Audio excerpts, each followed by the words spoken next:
Good morning, everybody. Welcome to Transportation. Before we get started, if I can ask Representative St. Clair to lead us in the Pledge of Allegiance. Allegiance to the flag, the United States of America, and to the republic for which it stands, one nation, under God, indivisible, with liberty and justice for all.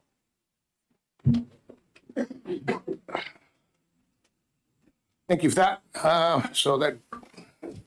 Next up, I will open up the public hearing on House Bill 1482, authorizing the Department of Motor Vehicles to adopt seasonal tourism-themed license plates. Chair recognizes Representative Cahill, the prime sponsor. Good morning. Good morning, sir, and good morning, members of the committee. I emailed my testimony largely because it had a lot of color pictures, and if I was to print that, my wife would have a little bit of an argument with that. So this is an idea. You're aware that the Old Man of the Mountain has fallen down, and it's an important, iconic, natural rock formation that went the way of nature, and heroic efforts to hold it up. It did eventually fall. And so I think it might be time to try to show something else to the people as our constituents drive into other states, and the license plates are sort of an advertising. It's free advertising. And if we show some pictures of the wonderful attractions and scenic vistas that we offer beyond the former Old Man of the Mountain, I think it might generate a little bit of tourism, which is an important industry for our state. I have no illusions about taking the Old Man of the Mountain off the state police vehicles or changing. We're still the Granite State, and I'm not changing the motto. It's just live free or die, and a nice picture showing some wonderful things about New Hampshire to help bring in some tourist dollars. And that's my testimony. Thank you, sir. Any questions from the committee? Representative Guyson. So is the intent to replace the base model license plate that we are with these four artistic plates? Yes. Follow Follow-up. up. How does one select or choose, or what determines which plate you get? Would they be matched if it's two plates? I believe that, I would leave it to the department, and the BEA provided some images that I selected from, but there could be any number of images, but I think something to show the four seasons. And I think that when you went into the town clerk to register a vehicle, they would have four, and maybe you'd say she or she might say, which one would you prefer? And then you would say, I like the skiing one. I think that would work. Thank you. Further questions? Representative Hill. Thank you, Mr. Chairman. I had a constituent say we should have a black fly on one season, a snow shovel on another season, a pile of mud on another season. That's it. Thank you. No questions. Just a suggestion for you. You did look at the pictures, yes? No. Question of the chair. Do we have anyone else signed up to speak on this one? I do not at this point. May I ask the representative a question, sir? Sure. Thank you. Would you be amenable to amending line 6, the word shall, to may? May. I don't have the bill in front of me. Would you give me a little bit more about what line 6 is about? The whole sentence starts on line 4. For all standard passenger motor vehicle number plates issued on or after January 1st, 2027, the Division of Motor Vehicles within the Department of Safety and in consultation with the Division of Travel and Tourism Development shall replace the Old Man of the Mountain graphic with 4 alternating designs representing the state's scenic and recreational attractions for each season. Okay, so I think I see where you're going. You'd like the old man to be an option if someone wanted to that graphic. Born and raised in New Hampshire. follow up? Yes, sorry. I would not oppose that. I mean, the bill is in your hands now. I had hoped that Director Marasco would be here. Perhaps the weather is keeping him a little behind. But when I spoke with him about this, he was rather enthusiastic. And the timing was good because the technology is changing and we haven't changed our plates in a long, long time. But I have no animus toward the Old Man of the Mountain. And if you wanted to leave that as an option for people to choose that, with no extra charge, like the vanity place, but if that's what they wanted to do, that's fine. Thank you. Yeah, that was my question as well. Were you aware that the new plates manufacturing systems that we have purchased or are in the process of are only in an RFP stage, and that I'm being told by the DMV that they may not be able to go for another year or so? Just looking at the effective date, if that be the case, would you be opposed to implementing this at a later time? Oh, thank you, sir. Not at all. I had changed the date once at the request of the director, and if they're not ready, they're not ready. Further questions? We do have somebody from the DMV signed up to speak now. Representative St. Clair. Thank you, Mr. Chair. Thank you, Representative.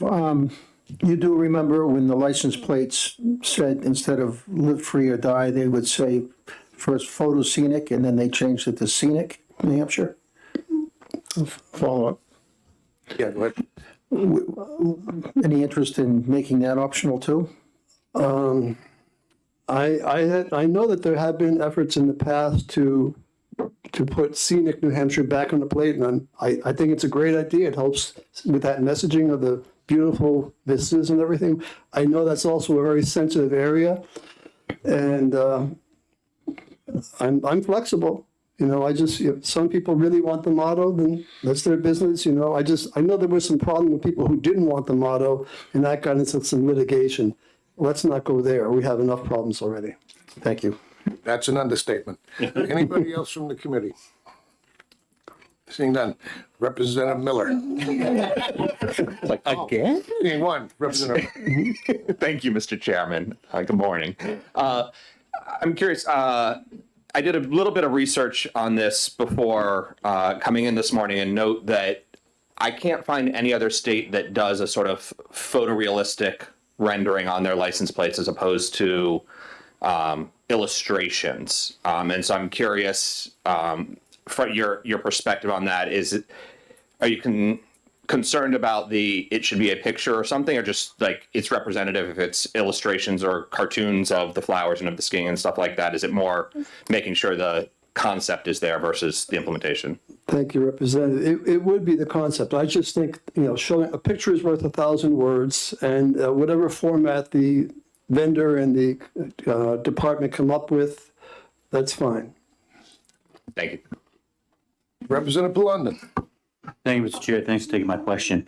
Along the lines of Representative Patano, removing shall, I think, is important. But do you have any adversity to the old man logo, say, on the top of the plate, or in front of New Hampshire, or below live free or die?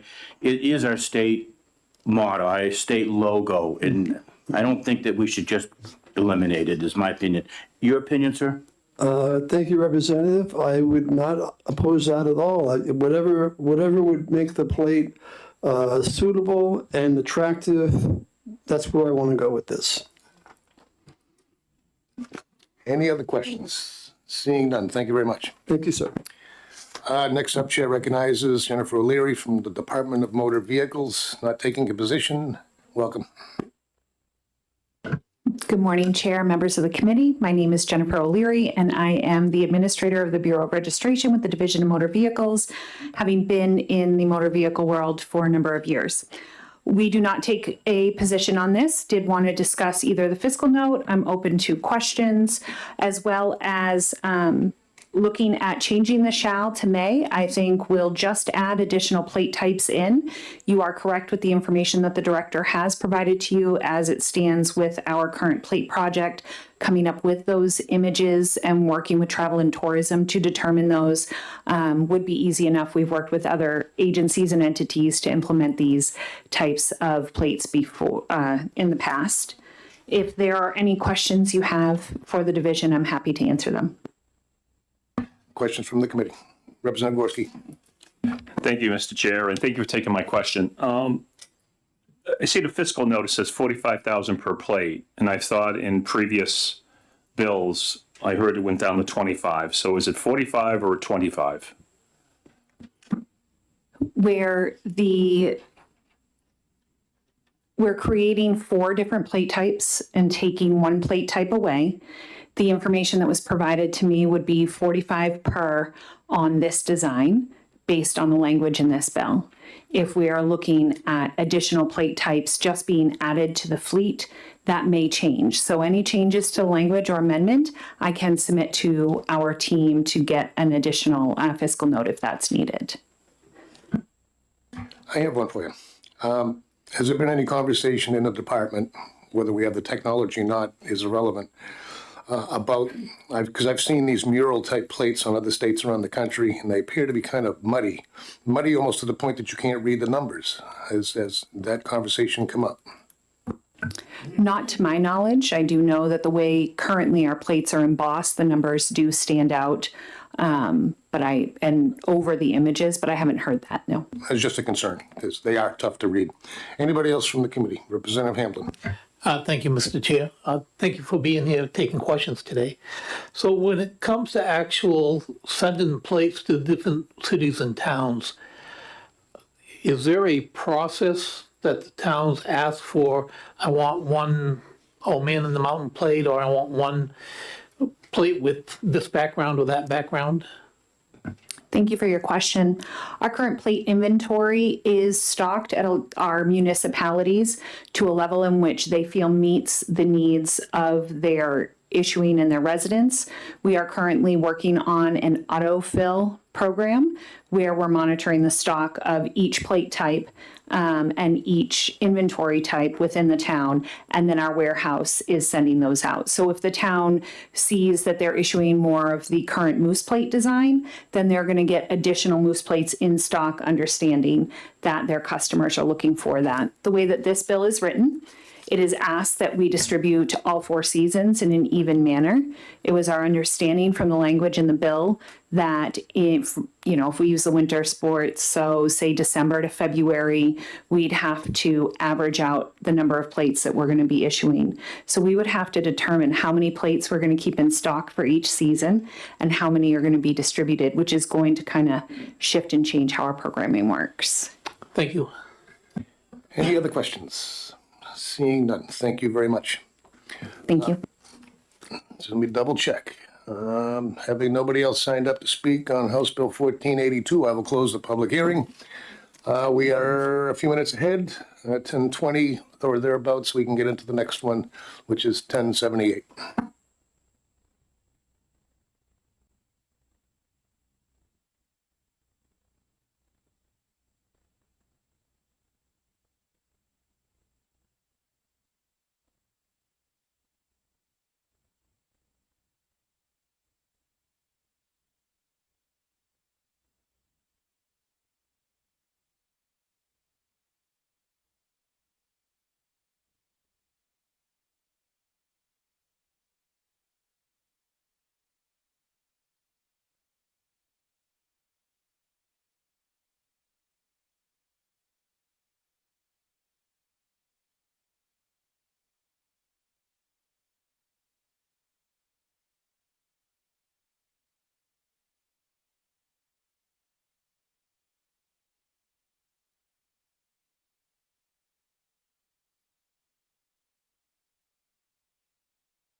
Okay, being 10:20.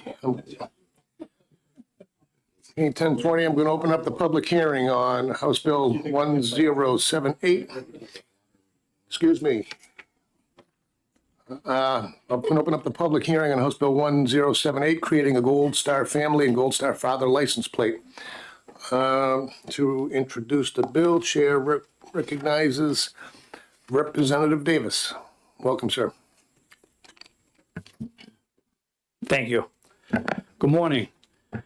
Thank you, Chairman Walsh, members of the Transportation Committee. For the record, my name's Representative Arnold Davis. I'm from Milan, New Hampshire. I represent COOS District 2. I'm actually here to introduce this bill 1078 for my good friend, Representative Michael Murphy from COOS District 6, which is Gorham, New Hampshire, as he could not be here today. It's my privilege to speak before you today to support House Bill 1078. This bill isn't just about a license plate. It's about recognition and respect for the fathers and family members who share in the ultimate sacrifice of our Gold Star mothers. In a previous session, a similar bill was set aside because of a fiscal note exceeding $200,000.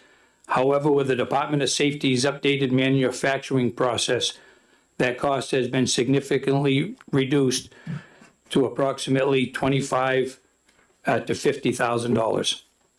I will keep my remarks brief as there are speakers behind me today with powerful testimonies to share. I will conclude by saying that this is a small and reasonable request for those who have sacrificed so much for our nation. I urge the committee to please vote ought to pass on House Bill 1078. I thank you for your time, and I'd be happy to answer any questions. Thank you, sir. Are there any questions from the committee? Seeing none, thank you again. All right. Next up, Chair recognizes the Honorable Leon Rideout in support of the bill, looking for 3 minutes. Welcome back.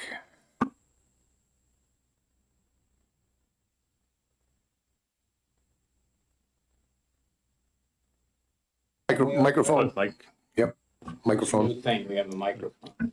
thank you. There we go. It's all coming back now.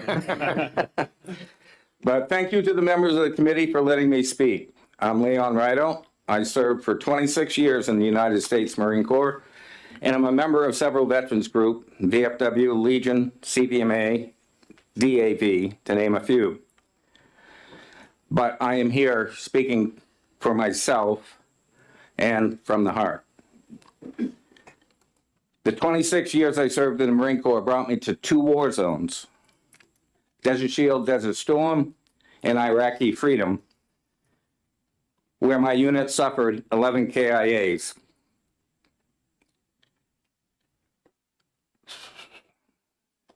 As a unit, when we returned, we immediately embraced our Gold Star families. And I have to repeat, we embraced our Gold Star families. We did not designate mother, father, we embraced the families. And that continues now, 20 years later, when we have reunions and everything, we bring our Gold Star families to those. I believe this ask for a Gold Star Father plate or Gold Star family members plate is a very small ask to give these families recognition. They were serving while we were in the war zone. They probably had a harder mission than we did. They had to keep the families together on the home front. They had to operate as normal in a very abnormal situation. And I say they probably had a more difficult time than we did. While we were in the combat zone and we were in danger, we knew what was going on. They were always in the dark about what was going on. And then when one of their family members falls, they are due the recognition. And as the other members said previously, there were fiscal notes in excess of $200,000. I did take note because I am known to be cheap and conservative in that way. I believe that $25,000 is a small price for the state to give when we spend so much more on so many other items that are not as meaningful. And I will take any questions. I'm going to keep it short, sweet. Thank you very much. Any questions from the committee? Representative Hill? Oh, we got one honorable write-out. Thank you, Mr. Chairman, and thank you, Representative Rideout. Welcome back. I just wanted to make you aware, or ask if you're aware, that simultaneously in a different committee, we are dealing with the Gold Star family flag, and whether you would be able to offer testimony in that regard as well. This is in regards to flying the flag on Gold Star. The 29th, or the last Yes. Sunday in September. Talked with that actually with several veterans. I have not talked to a veteran yet that it was opposition to flying that flag on that day. I would think it would be a great thing to do.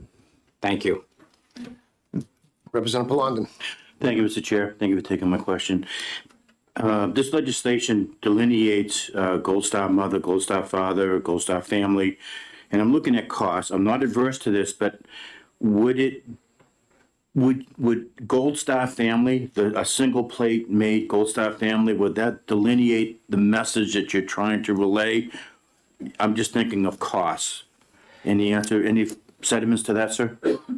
I believe it would probably not properly convey the due respect that these families deserve. I think the mothers have had a plate for quite a while. The father should be able to get a plate. The loss is no less painful to the father. And the family members who desire it, I think that's a separate designation. So I think the legislation as written, I think is proper. Anybody else? Seeing none, thank you again, sir. Okay, thank you.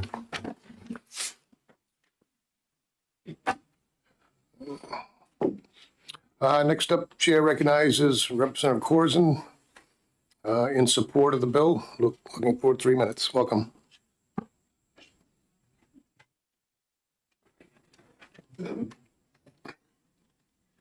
Thank you, Mr. Chair, and thank you, committee. My name is Lori Corzine, and I'm the state rep up in Coos District 7, which includes Berlin, Jefferson, Whitefield, Kilkenny, and Twin Mountain. I am here today in support of HB 1078, which honors the sacrifice of fallen service members by extending the recognition to all Gold Star family members, not just moms, but fathers and siblings and family members who grieve. This bill is dedicated to Staff Sergeant Tanner Wolf Groen of Gorham, New Hampshire, who was killed on November 10th, 2023, when his Black Hawk helicopter crashed during a training mission in the Mediterranean. Tanner was just 25 years old, serving with the Army's Night Stalkers as a crew chief. He had just bought his first home and was planning to apply to flight school. And then in an instant, the Blue Star became gold. When Tanner's mother and father received that notification, they both became Gold Star parents. Yet, here in New Hampshire, we honor only Gold Star mothers with a license plate. But grief knows no gender. When a service member makes the ultimate sacrifice, every parent grieves equally. Every family member bears that weight equally. In drawing up this bill, we met with Tanner's parents, Erica and Steve Groen, and they made clear why this matters. It's not just the mother who grieves, it's the entire family. Congress recognized this when it passed the Gold Star Fathers Act in 2015. Gold Star families across this nation receive equal recognition. It's time for New Hampshire to do the same. We also met with Commissioner John Marasco. In years past, similar bills were ITL'd because of cost concerns, but the DMV now has implemented a new license plate system with much greater flexibility. The commissioner confirmed that expanding our Gold Star recognition requires nothing more than a simple change in design and wording. There is no real cost impact, and no new burden on the department. The bill before us is modest. It extends to Gold Star fathers and other family members the same recognition we already provide to Gold Star mothers, using the same base design, the same application process, with zero new cost to the state. In honor of Staff Sergeant Tanner Groen and every Gold Star family in New Hampshire who has paid the ultimate price for our freedom, I urge you to pass HB 1078. Our fallen heroes deserve to be remembered, and their families deserve to be honored. Thank you. Thank you very much. Any questions from the committee? Seeing none, thanks again.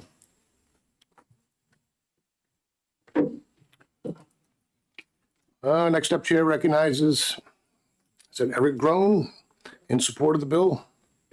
Erica, sorry. Welcome.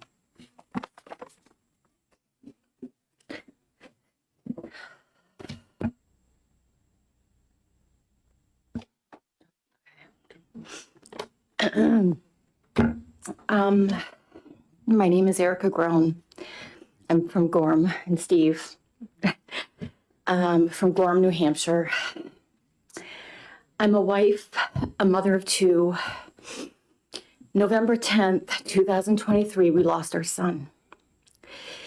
Tanner was killed in a helicopter crash in Cyprus.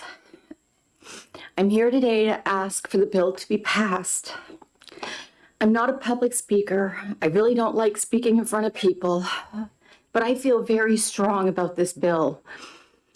I display my Gold Star Mother's plate that has NSDQ on it.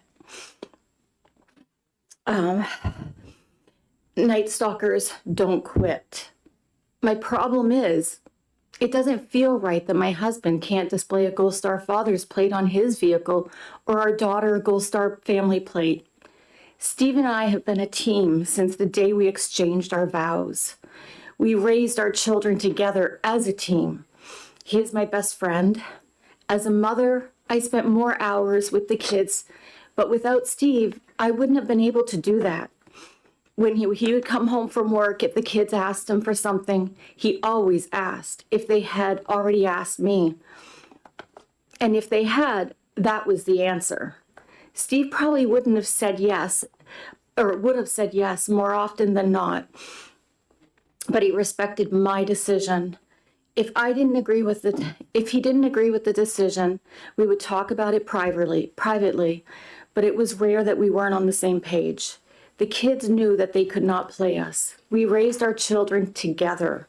School trips, we were the parents that loved to volunteer to go on class trips. Steve and I would take turns with each child to make it fair. Sometimes Steve couldn't go because of work, and I was the lucky one that got to go again. But most of the time, he made it happen that he would come on the trip, go on the trip with the kids, and it meant a lot to both the kids to have both of us involved with him. Emily, our daughter, is 18 months older than Tanner. She doesn't remember a day without him in her life. There were times that Steve and I weren't quite sure what Tanner wanted. Emily knew.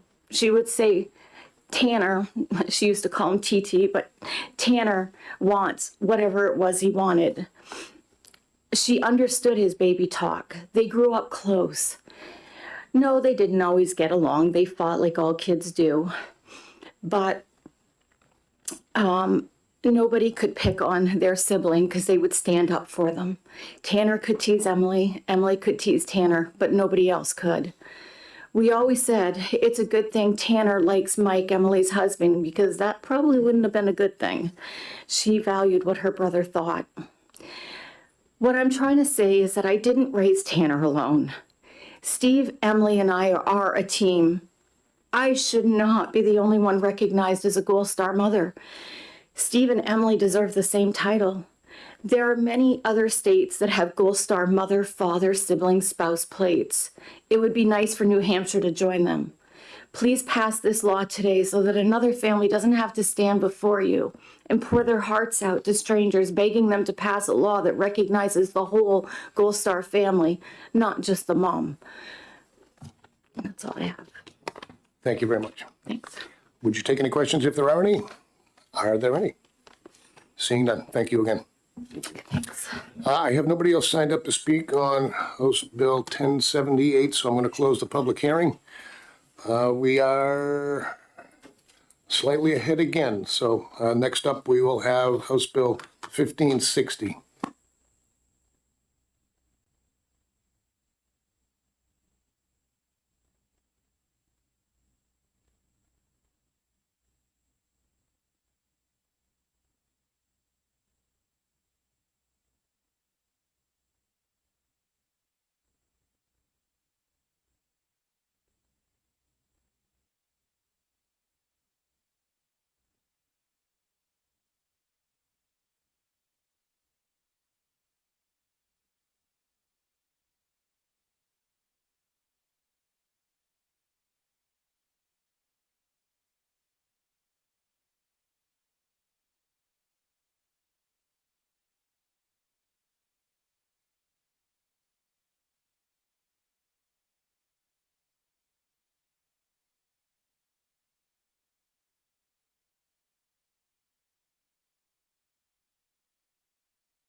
Okay, being 10:46, I'm going to open up the public hearing on House Bill 1560 FN relative to annual motor vehicle inspection standards and reinstatement. Chair recognizes the prime sponsor, Representative Leishman. Welcome, sir.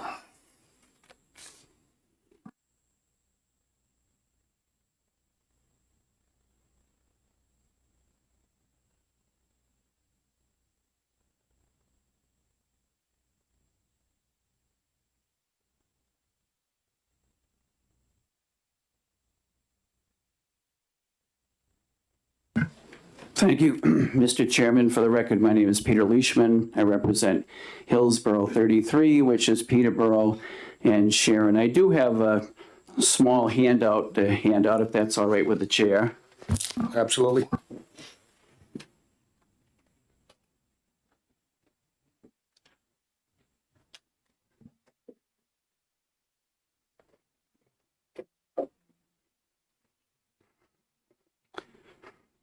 So Bill 1560 would reinstate inspections, which was repealed last year. As you recall, 649 came out of this committee with the recommendation of not to recommend or support. It did go over to the House and received a strong bipartisan vote to support the repeal. The bill moved over to the Senate. The Senate re-referred the bill, and I'm very sorry about that, Mr. Chairman.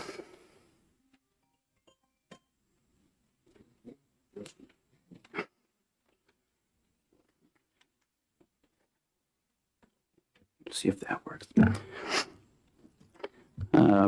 So the bill did go over to the Senate, as I just stated.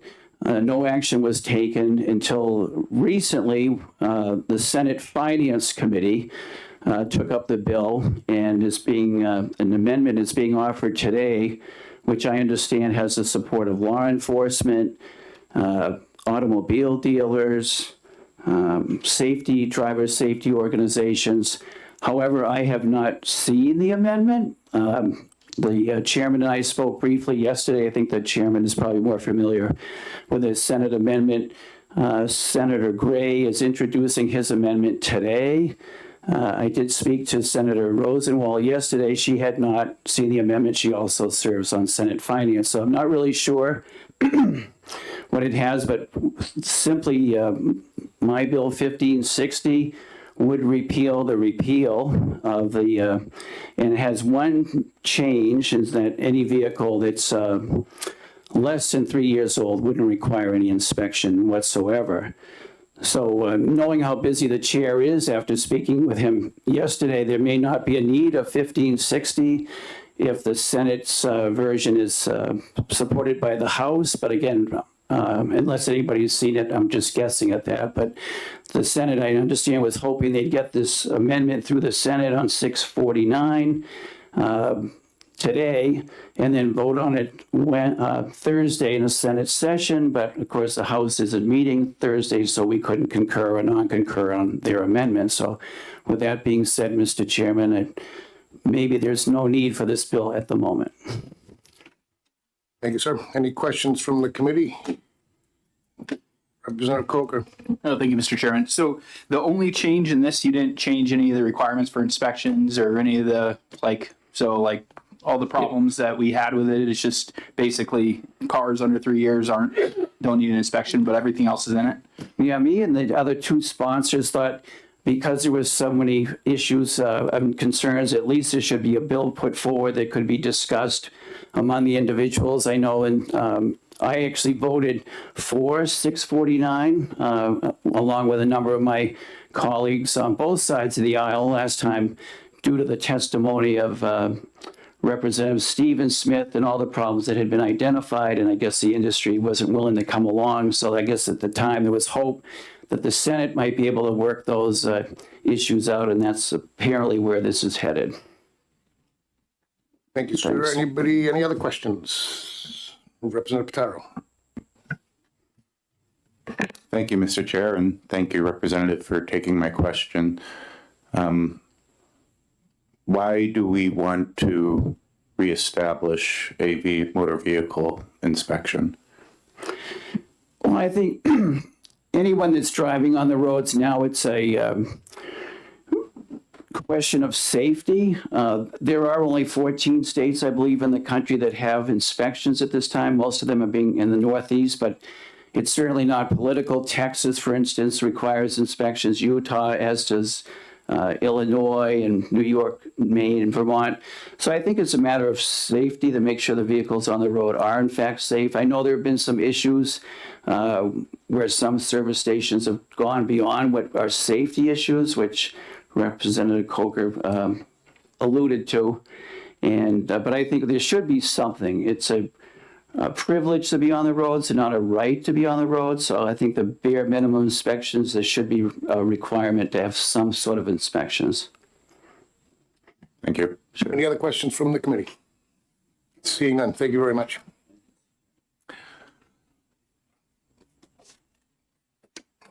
Next up, Chair recognizes Representative Granger, opposed to the bill. Welcome, sir.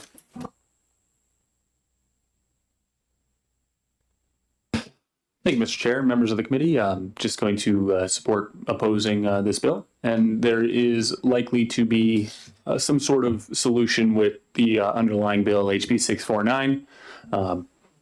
Some of the language that I've seen, although I have not seen the final Senate amendment that is being pushed forward today, has to do with roadside stops by police officers, and it seems reasonable to have some of those definitions made on that sort of thing. It doesn't. So I agree with the prime sponsor of the bill that maybe this bill isn't really necessary, and so I'd support you guys supporting an ITL motion and see what HB 649 turns into. Thank you. Thank you, sir. Questions? What's that? Can he introduce himself? Oh, sorry. For the record, can you introduce yourself? Oh, thank you, I'm Representative slacking. Michael Granger. My bad. Thank you, sir.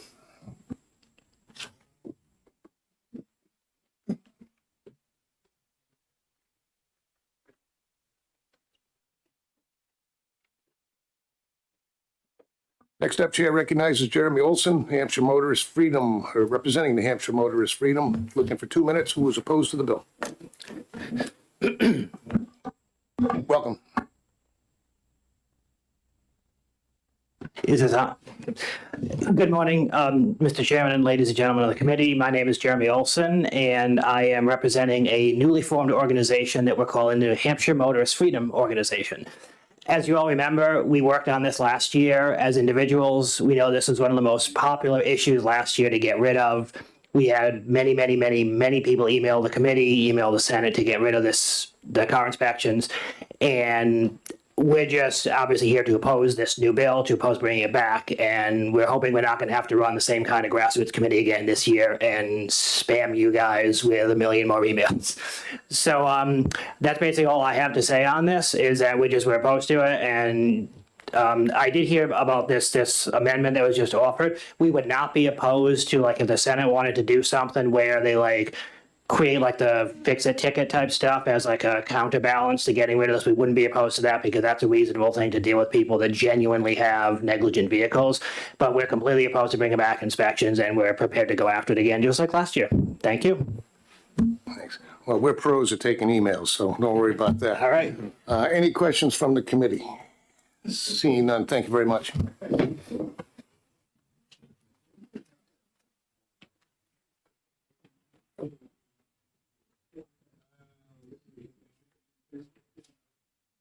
Next up, Chair recognizes Jim Moody, representing NHMRO, in support of the bill, looking for 3 minutes. Welcome, sir. Thank you, Mr. Chairman.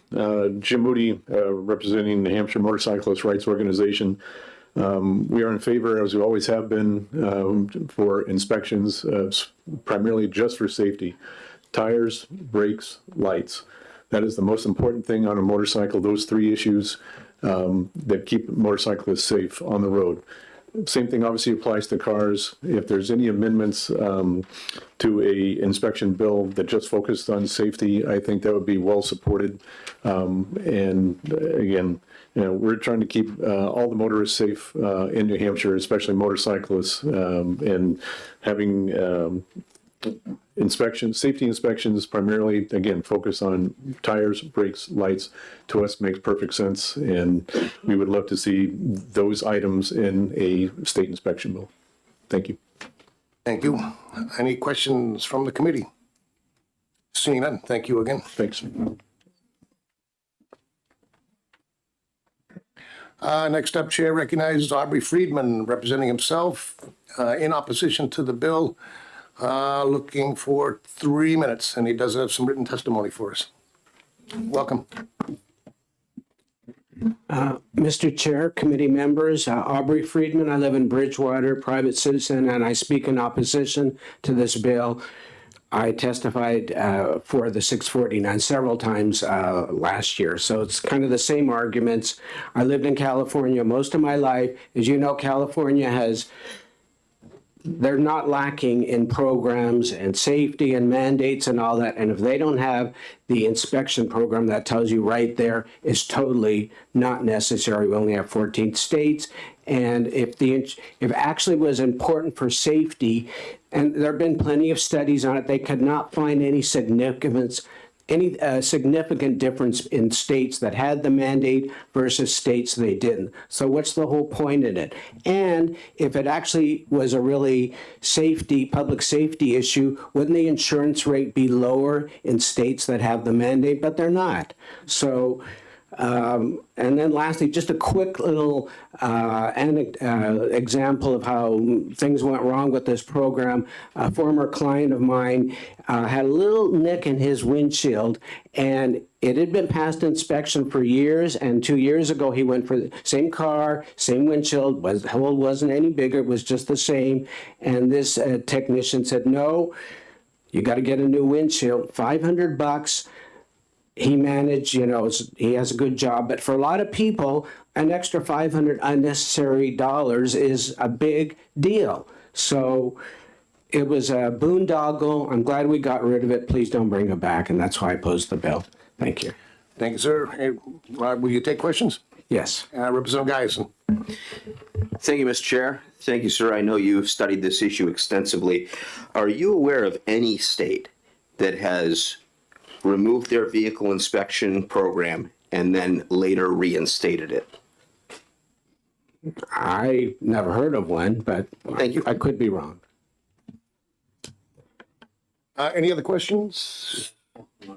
Seeing none, you marked down that you had written testimony. Yeah, I'll turn to something. Okay. And there's an article attached to it. It's just 2 or 3 pages talking about the safety issue. Fantastic. Thank you, sir. I guess I have a late one. Representative Palondon, if you'll take it. Thank you. I'm just looking at a handout we received earlier that states, you stated, sir, that California does not require inspections, but this handout that I'm reading says California vehicles must be inspected every 2 years. Are you aware of that? Or? Well, an inspection program, they have a smog thing, which you do have to take it in for your smog, and for the newer cars, they don't. But to actual have your car inspected for all these safety things, no. It's strictly, and it'll say right on your registration, every 2 years you'll get it, a smog certificate required. So, it's for just the smog, and that's it. Thank you, sir. Yeah. Any others? Seeing none, thank you very much. Thank you. Next up, Chair recognizes Jay O'Leary, representing the Hampshire Auto Dealers Association. I don't see a position on the bill, looking for a couple of minutes. Welcome, sir. Morning, Mr. Chair. Good morning, members of the committee. Thank you for the opportunity to speak this morning. My name is Jay O'Leary, and I represent the New Hampshire Auto Dealers Association. We are a nonprofit organization consisting of close to 500 members in the automotive industry throughout all 4 corners of the state. NHADA and our members believe strongly in vehicle safety. Our dealers and automotive partners live and work in the communities they serve, and the safety of their customers, employees, and driving public is a fundamental concern. For that reason, we continue to support the concept of a state vehicle inspection program, however, one that is focused on ensuring vehicles operating on New Hampshire roadways meet basic, reasonable safety standards. We believe inspections serve a purpose beyond simply identifying unsafe vehicles. Over several decades, the inspection program helped foster a broader culture of safety among vehicle owners. Regular inspections encourage routine maintenance and timely repairs, reinforcing the shared expectation that vehicles should be kept in safe operating condition for the safety of everyone that are on the road. At that same time, NHAA recognizes the vehicle inspection program can and should evolve. While we appreciate Representative Leishman's efforts in bringing this legislation forward, NHADA cannot support the bill as it is currently written. If a vehicle inspection program were ever reintroduced, we believe that in the interest of transparency and uniform standards, it would be worth exploring several models up to and including one in which the state is responsible for conducting inspections. This approval would preserve customer choice, ensuring that any state-directed repairs remain the responsibility of the vehicle owner, whether performed personally or by a trusted local repair facility. We are not here today to overwhelm the committee with lengthy arguments. Our purpose is simply to express that NHAA supports a vehicle inspection program grounded in setting minimum standards, common sense, and modernization. We believe that such a program can enhance roadway safety by identifying vehicles' deficiencies and focusing a culture of responsibility and preventative maintenance among vehicle owners while remaining fair and practical to the consumer. I would like to just add to, for Representative Guyason's question that he asked earlier. 2 weeks ago, the New Jersey governor established a commission to address traffic deaths in their state because they had recently had a 14% increase in fatalities in 2024. And part of their action plan, they moved forward and reintroduced a basic inspection program that is reversing their 2010 decision to end safety inspections in their state. So it is being addressed in other states that have repealed their program. Thank you, sir. Any questions from the committee? Seeing none. Thank you very much. This is written testimony? No? I don't see it. No written testimony, right? No. Okay. We got a lot. I only have one signed up. Mike Fitzgerald from the New Hampshire Department of Environmental Services. I know you're here just for questions, but I have one. Or did he already leave? Oh, no, there he is.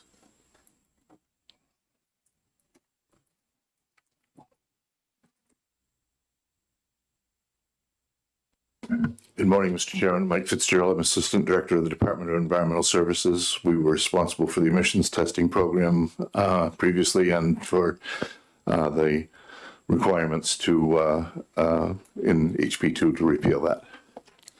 Yeah, thank you. The question I had, only after reading about some of the judge's remarks based on the lawsuit going on by Gordon Darby against the state for the repeal.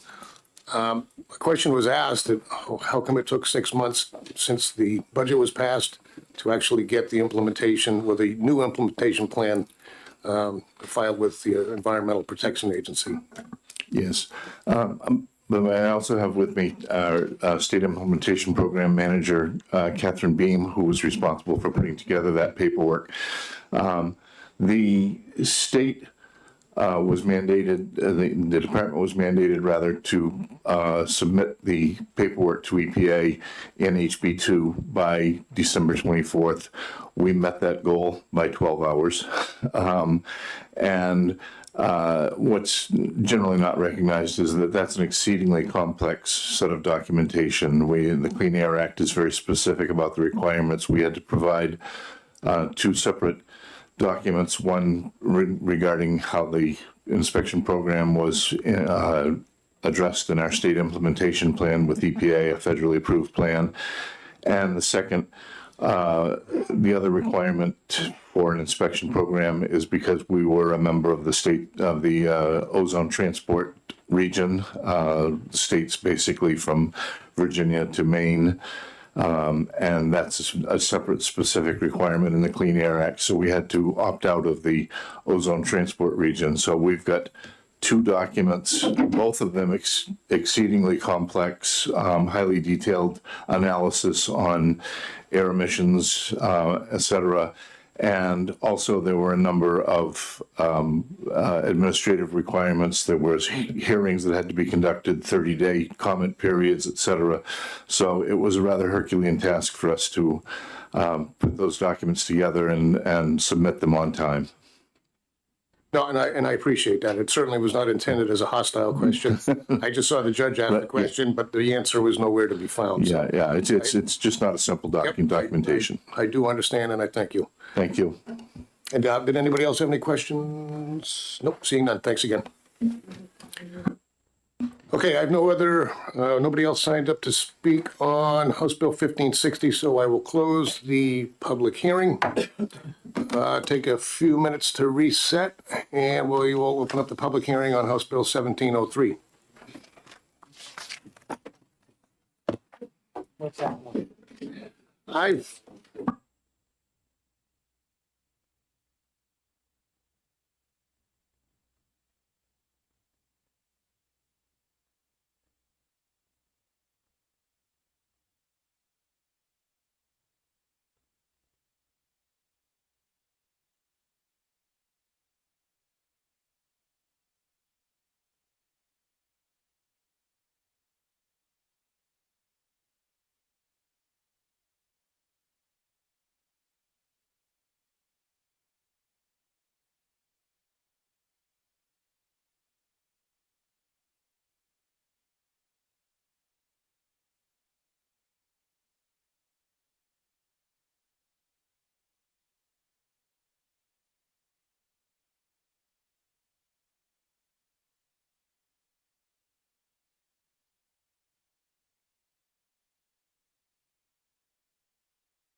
Okay, it being 11:10, I'd like to open up the public hearing on HB 1703 relative to establishing a registration fee for bicycles and electric bicycles using state or municipal funded bike paths, trails, or roadways.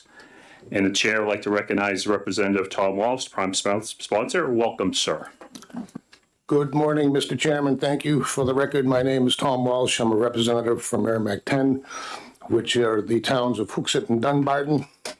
I'll start off by saying that if you're all expecting me to jump up and down and defend the way this bill is currently written, I'm sorry to disappoint all of you. But because of all the social media explosion, I see it necessary to introduce this bill basically in the form of a statement. The bill being introduced is a first draft. It's being introduced as a first draft because we as legislators were asked last year, because of the sheer volume of bills, to not seek redrafts and wait until they get to committee and fix them there. Now, when I saw the language that came out of OLS, and this is not their fault, I didn't like it. I said this isn't going in the direction I want per se. I considered not even signing off on it. But then I said, you know what? We also have the ability to withdraw. So let me find out where this is even going. When I saw that it was being introduced or sent to our committee, I said, you know what? Fair enough. Flawed or not, I'll let the Committee on Transportation take a look at the concept.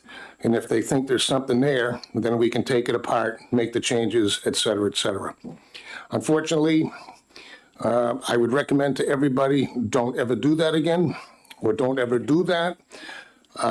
It's not anybody else's fault out in the public either, because that's what the bill says, and that's why the way it was drafted. So anyway, I'll say this. I will take responsibility for the confusion over the intent. Again, it was nobody else's fault. And without going line by line, just let me explain the things that were never intended with this piece of legislation. And I'm only going to mention the three main things, the big complaints that I've heard from the countless people I've spoken with in the last few days, never mind emails. Number one, this bill was never intended to require a registration on children's bicycles anywhere. Number two, it was never intended to require bicycle registrations even for adults on the streets of New Hampshire.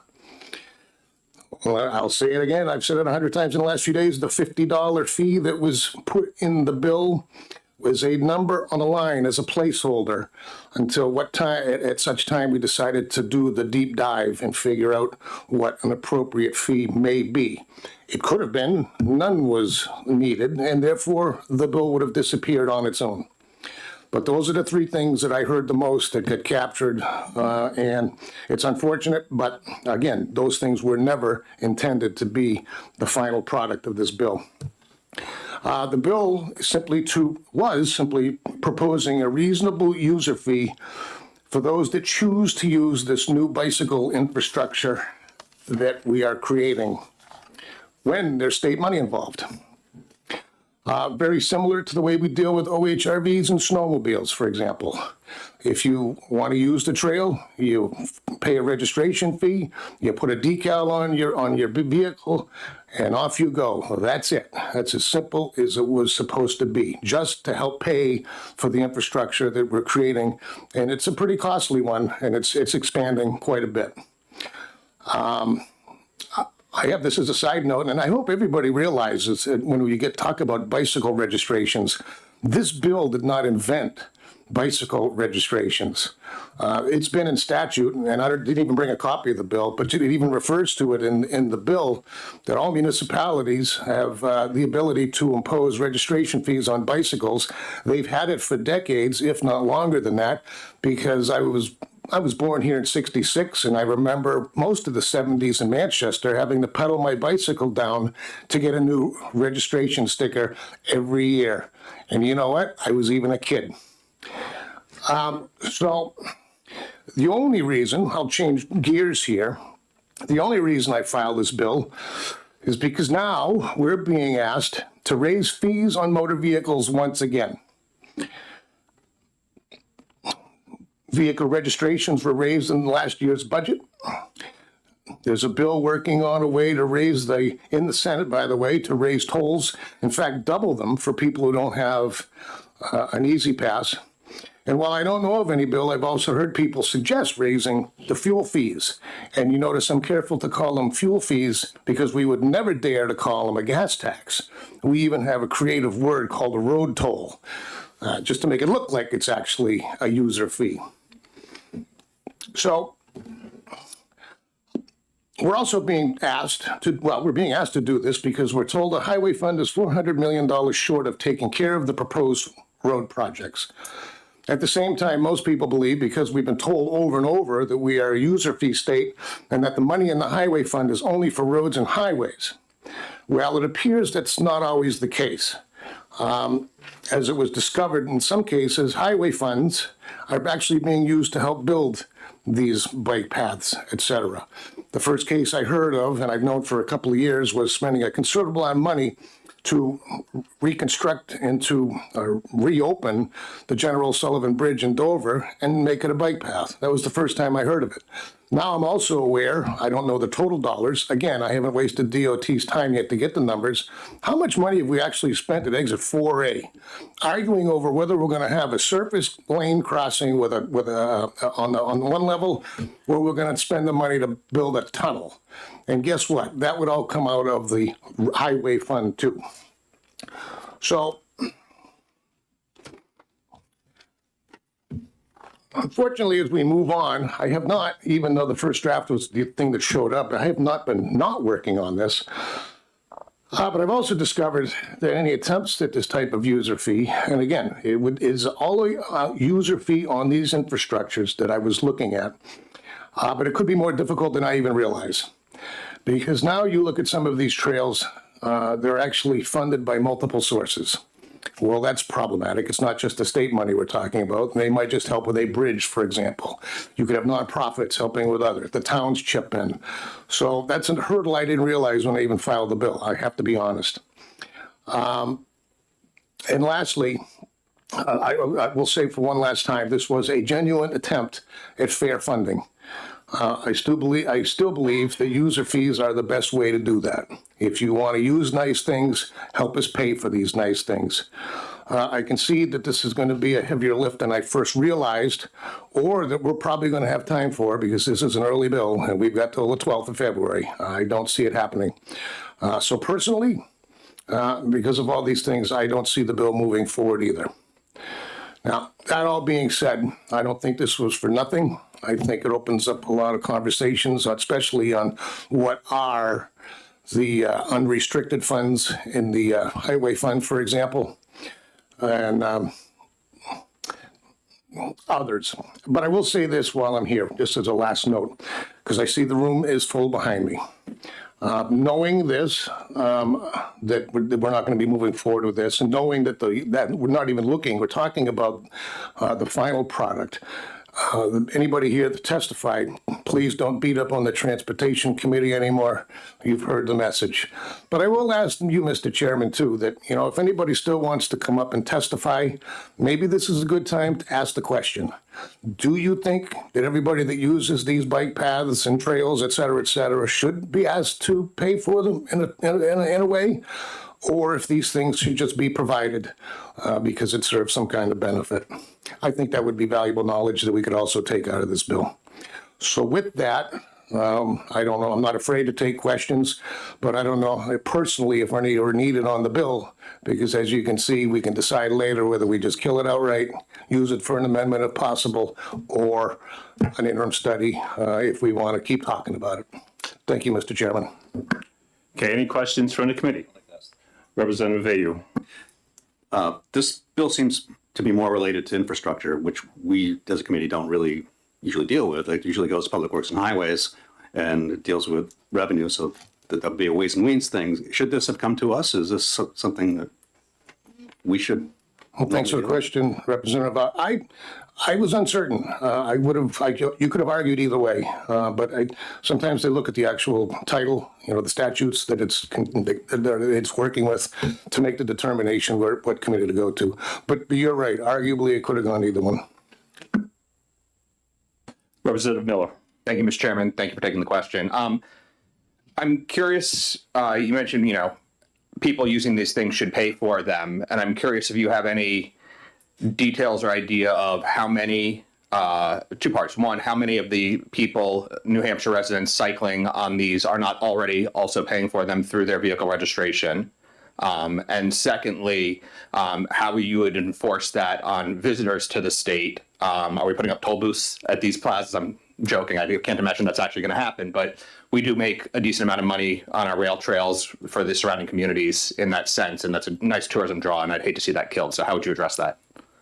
In terms of out-of-staters using our trails, like everything else that we do with user fees, I would expect them to get the decal if that's the way it went also for those trails. In terms of, and I heard this quite a bit too, in terms of the, well, I paid my registration on my car, so I'm okay with any of that money going towards this trail. All right, well, you can, that's fine, but I have to keep referring back to OHRV riders and snowmobilers. I know they're paying their fair share of registration fees because it's usually an $80,000 pickup truck with a $25,000 trailer behind it. So we know they're paying, but yet they still have to pay a user fee in a registration form, in the form of a registration to use those trails. So I hope that answers your question. Thank you.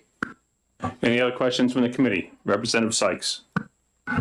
Thank you, Mr. Chairman, and thank you, Representative, for taking my question. Has anyone made the effort to identify the actual infrastructure specific to rails and trails where state funds have been expended? I began to. There's a lot more to it than I thought. So to answer your question, partially. We're in the process of. Any other questions from the committee? Not seeing any. Thank you, sir. Okay, so right now we have over 30 people who wanted to do some testimony. So I'm asking with the amount of people there, if you can limit your testimony to 2 to 3 minutes, we'd really appreciate it. What I'm going to do is call a name up and a second name. So it's kind of like baseball. I'm going to have that second name on deck so we can kind of move things along.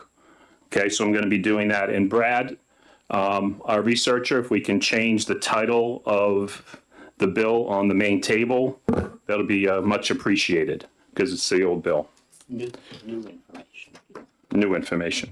Oh, please make sure that they provide. Yes, and also as we kind of go along, and if things have been repeated 5 or 6 times, we're asking for new information in terms of your testimony to kind of keep things moving. So the first one up, Chair, I'd like to recognize Representative Tim Horgan, who opposes the bill.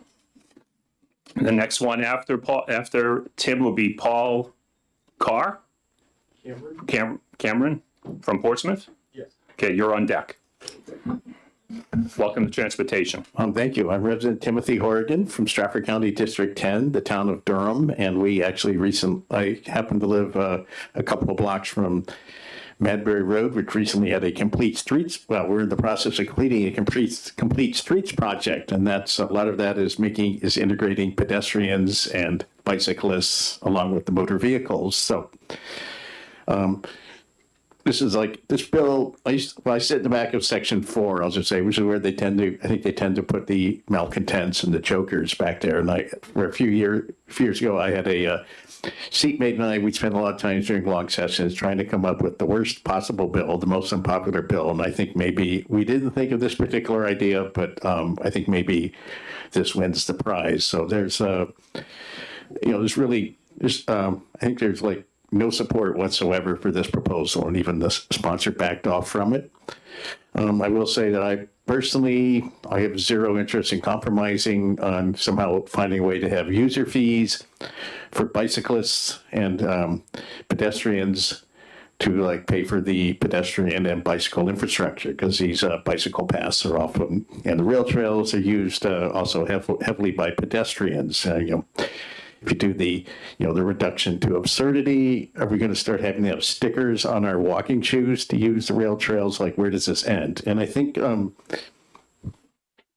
bicycles are somewhat different from snowmobiles and OHRV. First of all, they're much more ubiquitous. people in every neighborhood have, there's a much broader base of people who have bicycles. And of course, then you have pedestrians, and we're all pedestrians. And bicycles don't have motors. They're fairly small. They don't take up much space they don't take up much space. There's not many, external costs. So I think charging them any type of a user fee makes no sense to me at a time when, we had a budget where they raised 90 user fees. I'm glad it was the other party and not the one I belong to that did it. I can just imagine what the tweets would have been, even worse than what you're being subjected to now. So I would just, this particular issue, I would just say no to it. I don't think we should ever impose user fees on non-motorized vehicles. And of course, the bike paths are also good for the drivers too, because we don't have to we don't have to worry about accidentally running into a bicyclist if they're on a separate path. But so I would just say no. And also, I live in Durham. I have to just to clarify what's going on with the General Sullivan Bridge. The state was legally provided to have some sort of access for pedestrians and non-motorized vehicles on the General Sullivan crossing. One of the proposals that was considered was putting a sort of like a bicycle and pedestrian pass across the old General Sullivan Bridge. What they eventually ended up doing, they're in the process of tearing down the old General Sullivan Bridge, but they did put a bicycle and pedestrian path off on one side of the existing.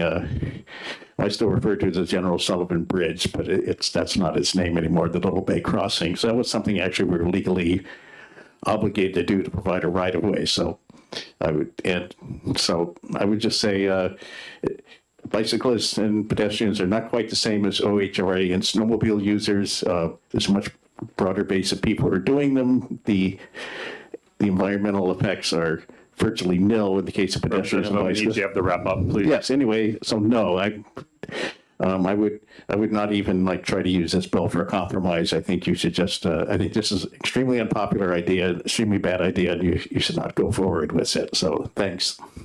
Thank you. Any questions from the committee? Any Representative Hill? Thank you, Mr. Chairman, and thank you, Representative, for taking my question. Do you think it would be a good idea to repeal the authorization for all municipalities currently who are charging a registration fee in their town? Well, that's for the consideration. That's a topic. I guess that's in your committee, because transportation does everything that moves. Public Works does everything that doesn't move. I don't have an opinion offhand one or the other. I'd have to see what the legislation says, but I think probably that would be you would have to replace the revenue. You'd have to find some way make it up to the municipalities, but I think that would be a very popular bill, almost as popular as this bill is unpopular. So thanks.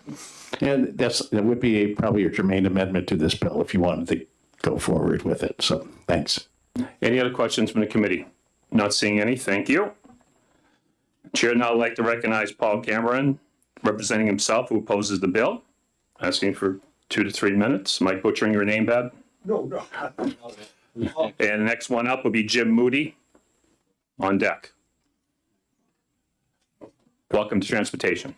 Thank you. Yes, my name is Paul Cameron from Portsmouth, New Hampshire.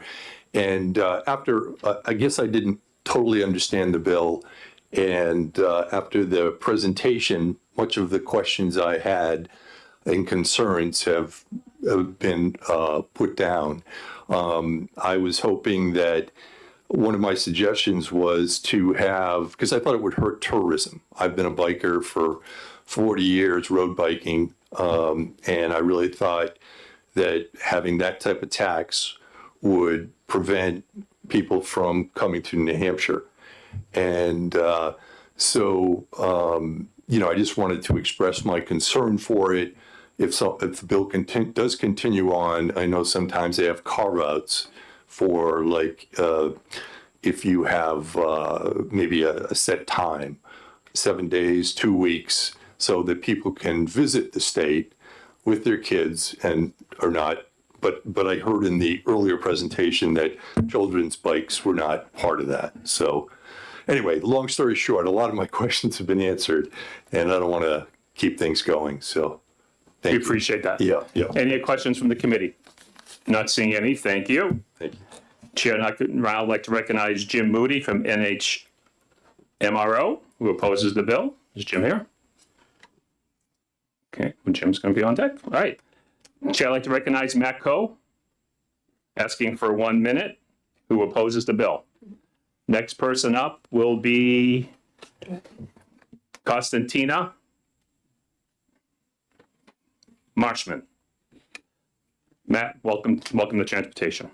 Hi, my name is Matt Coe. I'm a nurse at Dartmouth Health, live in Concord. I strongly oppose this bill. I'm glad to hear that it sounds like it's unpopular, possibly even by the people who advanced it or wrote it. Really think that these sorts of bike paths improve the health and quality of life of our community. I think it's important to have them. I think the idea of needing to have papers or stickers on your bikes when you take kids on a bike path or go to the grocery store is totally the wrong direction for Concord, for New Hampshire, and for these committees to be pursuing. Thank you very much. I don't have any, no questions. No questions. Thank you. Chair, I'd like to recognize Constantina Marshman, representing Self and Gate City Bike Loop, asking for 1 minute, who opposes the bill. Next person up on deck is Ben Bassett. Welcome, Constantina, to transportation. Hi. The mission of the Gate City Bike Co-op is to provide free bicycles to people who don't have any money. Most of our clients have no other transportation. They are able to use the bikes we provide to get jobs because they can find a job that's further away than they would be able to walk. So having a bicycle leads to employment, leads to self-sufficiency. And that's a benefit to all of us. So I can't imagine our clients coming up with any amount of money to register a bicycle. They don't have money for food. So that's a bad deal for them. I also think that the bill would not be free. We need infrastructure to, a process to get the stickers and get DMV involved and get the town officials involved and law enforcement. It's not free to do this. I support the idea of bicycle infrastructure. I don't support this way of paying for it. Thanks. Thank you. Any questions from the committee? Representative Hill. Thank you, Mr. Chairman, and thank you for taking my question. How would you suggest we arrange to pay for some of the expenses of building and maintaining the bike paths? That's a hard problem. Thanks. I think that most people who bicycle, I'm not talking about my clients, right? Most people who bicycle also drive cars. They're already paying. And the amount of wear and tear that a bicycle causes to a road is minuscule compared to vehicles. So I think that, we should, as a society, support that kind of infrastructure and not put it all on the cyclists.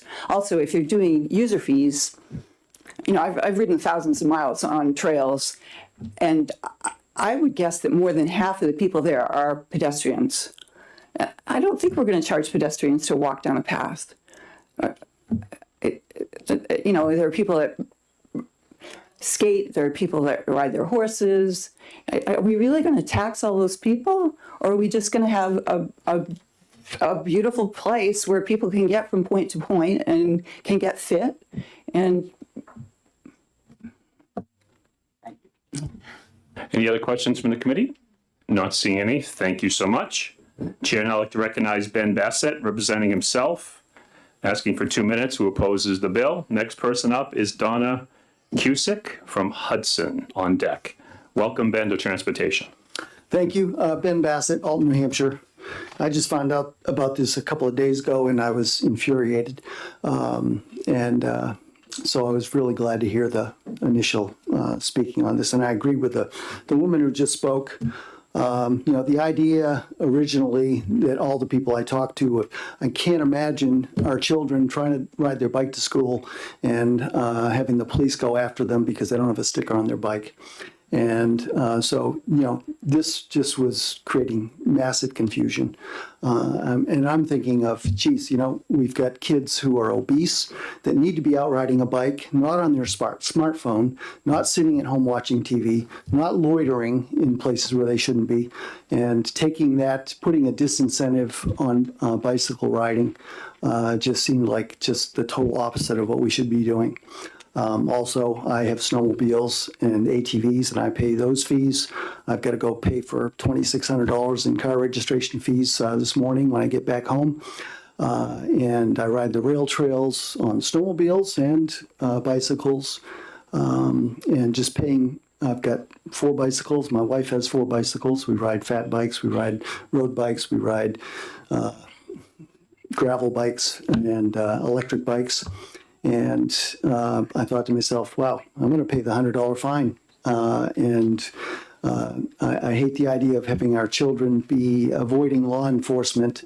We have enough problems already in this world with our law enforcement not being respected, but putting fees like this for people who can't afford it, especially this would impact the most vulnerable, the least able to afford it. And so just this idea is just infuriated me, and I'm real glad to hear what's going on today, that it wasn't just me. So thank you. Thank you. Any questions from the committee? Not seeing any. Thank you. And I like your shirt. Go Pats. Chair, now I'd like to recognize Donna Cusick from Hudson, representing herself, looking for 1 to 2 minutes, who opposes the bill. You do all have written testimony for us? I have it in my head. Okay. I can write it down if you'd like. Okay. You should. Okay. And next person up is Adelaide Kasanek from Hanover. She's next. I just adamantly oppose this bill. Welcome to transportation. I lived in California when I was active duty military, and I was out in California. It was where I started getting into cycling. They have an immense trail system out there. They have trails along the sides of the road. Never once did I have to pay a fee to ride those. It was all taken care of by car registration. You should be encouraging people to ride bikes. You should be encouraging people to come to this state. This is a beautiful state. And by charging these fees, people from Massachusetts are not going to come up here if they have to pay a fee. Massachusetts is developing an immense rail trail system. And I, for one, I live in Hudson. I'm 5 miles from the Massachusetts line. If I have to pay a fee to ride on a rail trail, I'll put my bike on the back of my car and drive 5 miles across the border, and I'll start riding in the Massachusetts rail trails where I don't have to supply a fee. And I ride with a group, a lot of the meetup groups, and we stop at ice cream stores or places to buy a sandwich after the group rides. All that revenue will be going to Massachusetts. So this is a horrible, horrible bill.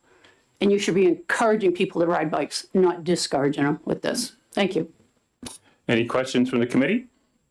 Not seeing any. Thank you so much. Chair, now I'd like to recognize Adelaide Kasanek from Hanover, representing herself, looks like. Yes. Who opposes the bill, asking for 2 minutes. Welcome to transportation. Next person up is Judy Hopfinger. Thank you for your time. I'm here to ask for a no on HB 1703. I think that a $50 annual fee per bike would be detrimental to biking as a hobby and as a sport. I'm a senior in high school, and I've spent the last 6 years running for a local club team. It is so important to encourage kids to put down screens and get outside.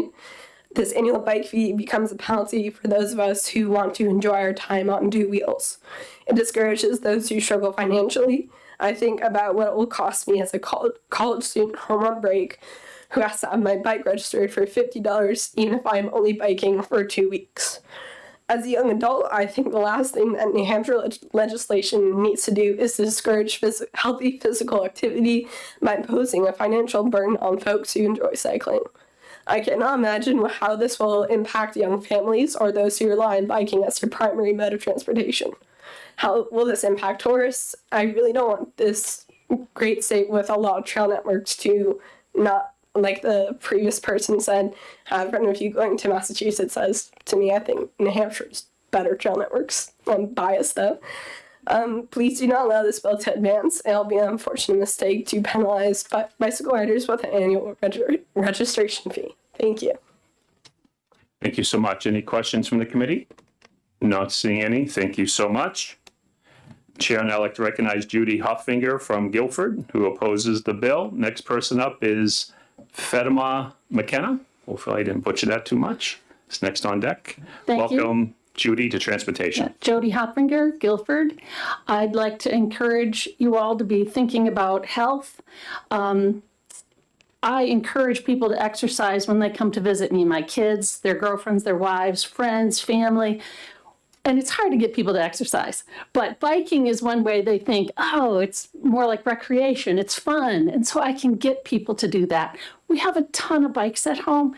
I can't imagine paying $50 for each of them on the rare occasion that, I get enough people out there to use them all. So I'm really hoping that this bill goes nowhere. It's important for physical health. It's important for mental health. You get those endorphins going from the cardio. It's fantastic. And it is very different than, I think, snowmobiling. Nothing against snowmobiling, but that's different because you don't get the exercise that you do from the bicycling. Thank you. Thank you. Any questions from the committee? Representative Pataro. Thank you, Mr. Chair, and thank you for taking my question. Do you bicycle on our trails? I have. You have. Follow up? Follow up. Are there electric bicycles on the trails? Yes, there are. One final follow-up? Final follow-up. Can you describe your experience with electric bicycles and your opinion of them on the trails? I find them to be a menace. I have seen many near misses. Thank you. Any other questions from the committee? Not seeing any. Thank you so much. Chair, now I'd like to recognize Fatima McKenna. Did I do okay on that? You're close. Fidelma. Fidelma from Concord, who opposes the bill. Next person up is Captain Mike Eastman. Welcome to Transportation. Good morning. Thank you so much for listening to me. I biked here in 8-degree weather to demonstrate my opposition to this bill, and I really appreciate you guys being here to talk about it. I'm a certified nurse midwife in New Hampshire. I catch babies in Nashua, and I live in Concord, along with my colleague, Erica Russell, who's also here today. And I just wanted to address that I think a lot about our community's health, and New Hampshire is the first state to begin proceedings to fully withdraw from the Ozone Transport Commission, a regional air pollution control organization established by the Clean Air Act. What this means is we'll have higher levels of ozone, super damaging for cardiovascular and respiratory health, increased rates of lung infection, asthma, morbidity, and every bike on the road represents less air pollution for the whole state, actually saving money in health and environmental damages in the long run. So let's not disincentivize biking. Thank you so much. Thank you so much, and I won't be taking questions. Thank you so much. Okay, next, Chair, I'd like to recognize Captain Mike Eastman from the New Hampshire Fish and Game, who's asking for 5 minutes. If you can keep it 2 to 3, we really appreciate it. Who opposes the bill. Next person on deck is Thaddeus Needsmack. Welcome, Captain Michael Eastman, to Transportation. Reverend Vigorski, members of the committee, thank you for having me today. Really, I am here at the behest of the Commission, Fish and Game Commission. They oppose this bill for not the many reasons that you've heard, but more the dissemination, how that was laid out of the funds to the trails. As Representative Walsh said, he found out that a lot of these trails are not connected to DOT. They are connected to Bureau of Trails, several other entities, and those monies going to just one and not the whole. I know Bureau Chief Rennie is here today. He can speak to it better on how a lot of the trails and the issues they've had.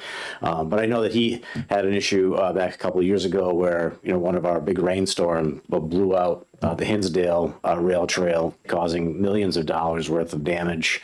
And I know one of the things that he's really worked through is, how do we fund some of these trails?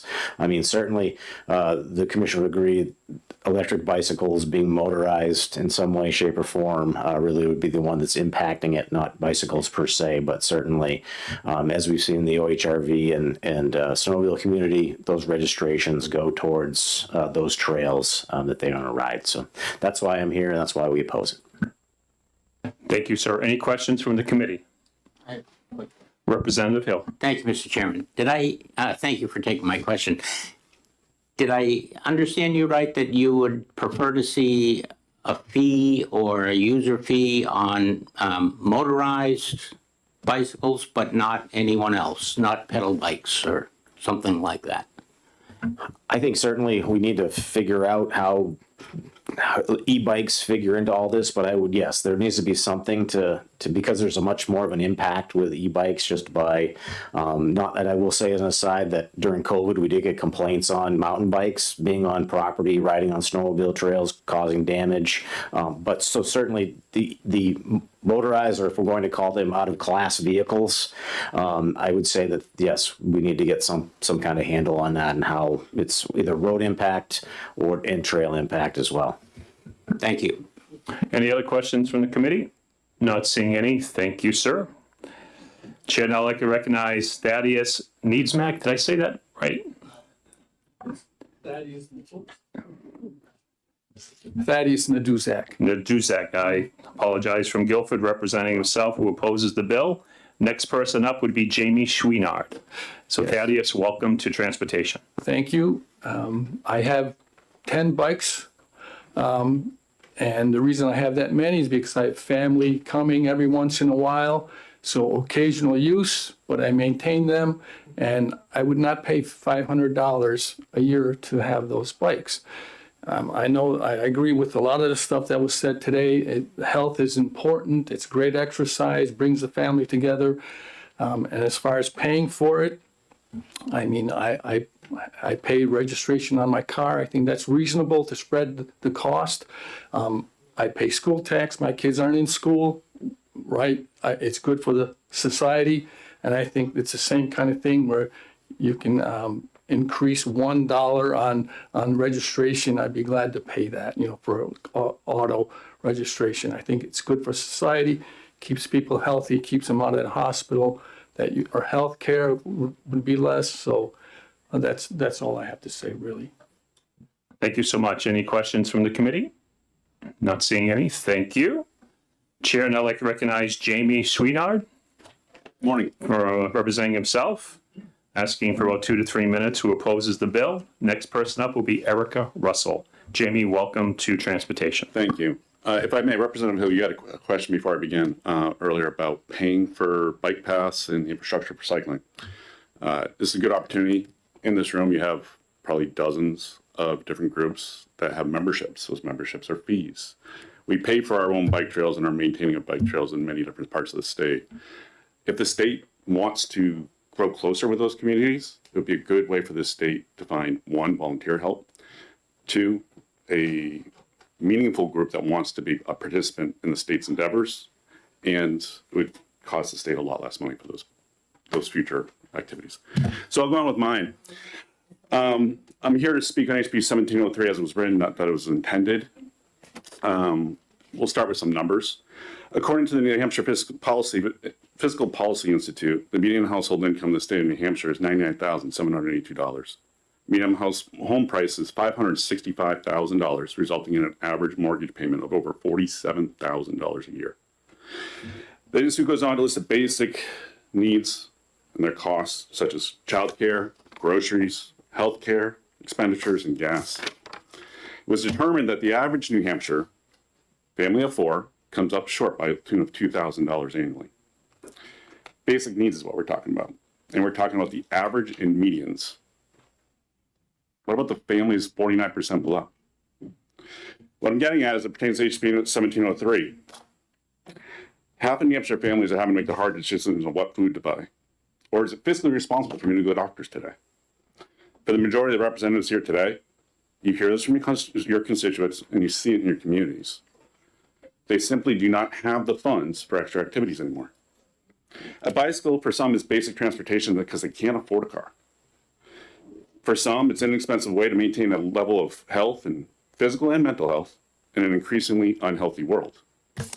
For others, it's an affordable access to New Hampshire outdoors and a relationship with the nature of the most beautiful state in the union, arguably. For kids and families, it's one of the last inexpensive ways to recreate together, to bond those families, those relationships, and create memories. In a world of screens and excess work hours, stressors, and financial limitations, it's one of the greatest tools to bring New Hampshire families together. This bill would create a financial barrier to many New Hampshire families. and its residents. An average New Hampshire family of 4 facing $200 in annual registrations, whether it's to ride on the road or on a bike path, may be forced to forego that expense. Thus, a toddler doesn't ride his pedal bike for the first time, a middle school or high school student doesn't get to ride his bike to school, and that family has one less tool to bring them together. There are no exceptions for type of bicycle, age of rider, or intended use. Failure to comply with a $50 annual registration fee for bikes is a $100 fine. Are we really going to fine our families for riding their bikes, whether it's on a road or bike path? However it was intended, this bill. And perhaps you're okay with that. Perhaps thus far you haven't agreed with any mentioned viewpoint that opposes this bill. Let's talk about the fiscal responsibilities of HB 1703 as it pertains to the state of New Hampshire. By the numbers stated in this bill, it is expected the annual cost of New Hampshire residents in the form of increased expenditures by the New Hampshire Department of Safety to reach $500,000. It's stated the revenue generated from this can be undetermined. Let me be very clear. To cover the cost of the Department of Safety alone, it would require 10,000 bike registrations. Jamie, I'm going to have to ask you for the state of fairness to kind of wrap up. We've already established that this is likely unaffordable to the average New Hampshire family. The operating costs associated with this bill will become an excessive expense to the state of New Hampshire that we cannot afford. The fact that this bill is even proposed is absurd. The fact that it falls on the heels of losing approximately $3.5 million in revenue due to the removal of state vehicle inspections is suspect. I'm advocating for affordable recreation as it pertains to our children or families in the underserved. So I ask that you vote no on HB 1703 as it's written. Ultimately, a bicycle is our first taste of freedom, and we live in the live free or die state. And it's a freedom we should all be able to afford. Thank you for your time. And if you have any questions, take them. Thank you. Any questions from the committee? Representative Sykes. Sir. Thank you, Mr. Chairman. Thank you, sir, for taking my question. I was interested to hear some of your data. I hope you'll make that, even just the one copy, available to the committee researcher so that we can get that. Do you know of any data that, well, let me rephrase it. Because I'm concerned about this bill punishing the people who can least afford to be burdened by this fee, i.e. people who can't afford cars and use this as their primary means of transportation, is there any data that differentiates that very need available? I'm probably not the person to ask that. There are groups probably in this room that have that data. I would direct you to put such groups as the Queen City Bicycle Collective, whose sole purpose is to make bikes affordable transportation for the Manchester residents or those in the surrounding areas. Those groups are out there, and they'd love to answer that question for you. Thank you for letting me use you as the opportunity to ask my question. Sir.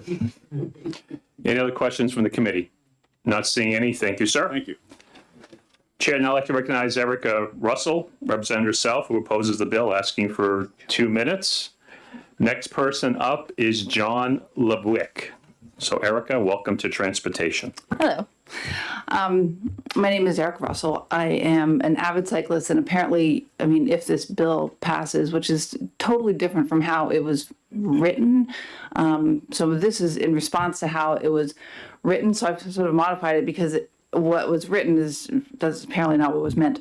But I would be a frequent flyer at the DMV. We tax motor vehicles just because they have impact on our environment, correct? So I don't really understand why we would be putting a tax on bikes. It seems to me like bikes don't negatively impact the environment. So this would actually be like creating like a clean air penalty. We don't charge citizens to go for a hike or a walk on a public sidewalk because those activities actually don't degrade our state resources. So, yeah. Anyway, I do have some questions though. Do we charge everybody equally? You know, that is unclear to me. Does the homeless guy riding a 30-pound Schwinn get charged the same as the racer who's riding a 17-pound bike, racing bike, are police then tasked with the responsibility of stopping people and administering fines? How do we deal with out-of-state people coming in? I know that has been asked, and that also is unclear. I understand that we're not going to be, stopping children. That's great. And then, the DMV. This is a huge issue, a huge responsibility for the DMV. Does the DMV is that something that they're aware that they're going to then be spending, X amount of dollars to try and enforce this? I do have some stuff. I have this written testimony that I'll give. I do have some stuff about the cost, which I'm not going to bore you with because I think everybody kind of knows. In my community, I see kids riding to school, families out on Sunday mornings. For them, this isn't a registration fee. It's a tax on just like playing outside. I see neighbors who rely on bikes as their only transportation. They can't afford a car. For someone riding to a minimum wage job, a $50 fee isn't just an inconvenience, it's a barrier to work. And we should really, like people have said, we should be encouraging people to be outside and play. I think that's pretty much it. My bike obviously is something that is powered just by me. It doesn't have an engine, a tailpipe, a gas tank. It doesn't, impact the environment in that way. It's powered entirely by my own legs and a lot of determination. So I really do think that the DMV should stick to regulating motorized vehicles and applying a tax there. I urge the committee to vote no. Thank you. Any questions from the committee? Not seeing any. Thank you so much. Thank you. Chair, now I'd like to recognize John Lewick, representing himself, asking for 2 minutes, who opposes the bill. Next person up will be Ian McGregor. Okay, thank John, you, Mr. welcome Chairman. to Transportation. John Lewicki. Now, one famous conservative president once said in an unfavorable way, if it moves, tax it. This is exactly that, and exactly the wrong thing to do. As some of you know, I have had medical issues, and the one thing that seems to have kept me going the best is actually being in shape and getting out and doing things, including biking. Now, one of the places that I sometimes ride is the Nashua River Rail Trail, which goes between Nashua and AMS. And they have signs there saying, yeah, if you like us, contribute. And it's a privately funded thing. And there's no reason we shouldn't accept contributions. And putting signs on the trail saying, hey, if you want to contribute, here's where to send a check. The other thing is, I'm really hoping that nobody from the Massachusetts legislature gets any wind of this, because it is a Massachusetts-style bill, and we don't need that here. And so that's about all I have. I say, don't mass up New Hampshire. Any questions from the committee? Not seeing any. Chair, now I'd like to recognize Ian McGregor, representing himself. You're asking for 3 to 5. You can keep it 2 to 3. Really appreciate it. Who opposes the bill? Next person up will be Alan Retz. So, Ian, welcome to Transportation. Thank you. Good afternoon. Thank you for being here, listening to us all talk. My name is Ian McGregor. I live in Concord. I'm fortunate enough to work in Concord. And because of that, I don't own a car. I'm also the father, a civil engineer, and a member of Concord's local Strong Towns chapter, as well as a member of Concord's local our Transportation Policy Advisory Committee. But I'm not here to represent any of those. I'm here to represent myself. I think you've heard a lot, or will hear, hopefully, on the impact that this bill will have on families, tourism, seniors, our economy, as well as those that can't afford a car. But today I want to talk to you about transportation. As part of the Transportation Committee in Concord, the problems we address boil down to 2 things, and that's reducing congestion and improving safety. The most effective and least expensive way to accomplish both of these goals is to get cars off of the road. Because cycling is currently viewed in New Hampshire as neither a safe nor practical means of transportation, encouraging drivers to keep their cars at home and ride their bike is not a reasonable solution to reduce congestion or improve safety on our roads. For this reason, the Transportation Committee in Concord usually turns to costly and expensive improvements such as intersection geometry, widening lanes, signalization, or adding lanes for private cars to improve level of service on the corridor. None of those improvements are long-term solutions to reduce congestion nor increase safety. The only way to make progress on those goals is to get cars off of the road. Cycling, both nationally and locally, is slowly becoming a more widely accepted form of transportation. And increasing fees, rules, and regulations on bikes is a further impediment to getting any people to leave their cars at home and use their bike instead, or any other means. The bill as it's currently written will result in making my job on Concord's Transportation Committee more difficult. It will discourage anyone that might want to leave their car at home from doing so and potentially drive current cyclists back into their cars that were already willing to take that risk and ride their bike for transportation. However, I do see a need for safety and regulatory changes in New Hampshire for what I call e-motos. I consider an e-bike that can exceed 10 miles per hour through the use of only a throttle to not be a bicycle, but an electric motorcycle. Throttle controls on e-bikes are necessary for anyone who lacks the strength or body weight to get a heavier bike started from the bottom of a hill or even a standstill. But once you're able to reach 10 miles per hour or right around there, a reasonable person is able to keep even the heaviest bikes stable with pedal assist. A bike that contains pedals for the sole purpose of skirting regulation needs to be sought out and removed from the e-bike classification. Most of these e-motos are not practical to pedal for the purpose of moving them forward because of the geometry that is focused on looks and appearance, but not rider comfort. Please regulate the problem. Do not paint all bikes with the same brush, and help me to make roads in Concord safer and less congested for everyone. Thank you. Thank you. Any questions from the committee? Representative Miller. Thank you, Mr. Chairman. I have to phrase this as a question. Would you be happy to know that there are other bills addressing the types of e-motos that you're dealing with, but it won't be addressed in this one? I'm happy. A lot of the complaints that we get, it's happening. Yeah. People in Concord are not fans of e-bikes because they think that they can go 30 miles an hour with the use of a throttle, and I don't believe that should be the case. Any other questions from the committee? Not seeing any. Thank you so much. Chair, now I'd like to recognize Alan Retz from Plainfield, representing himself, who opposes the bill, asking for 2 minutes. Next person up would be Tim Blagden. So, Alan, welcome to Transportation. Thank you, Representative. And I have redacted a number of elements from my testimony, but I will also provide a written copy to the committee and submit it electronically as well. Thank you for taking my testimony. For the record, my name is Alan Reitz, resident of Plainfield, and I appreciate your attention on bicycle infrastructure. I did read the bill. I listened carefully to Representative Walsh's comments on any number of elements, so I will not be addressing the under 18 element of the policy. I want to also say that bikers, walkers, drivers, transit riders often have overlapping needs. The road made safer for bikers and walkers is a road with lower risks for drivers too. And that's where the Highway Fund does balance things out. So I'm grateful for the attention to that. And while I value your attention to bicycle infrastructure, this bill does not strike me as being practical and would have unintended consequences. You've heard a number of those. I won't repeat them. Upon reading the bill, I wondered what other states use bike registration fees, and it appears that only Hawaii does.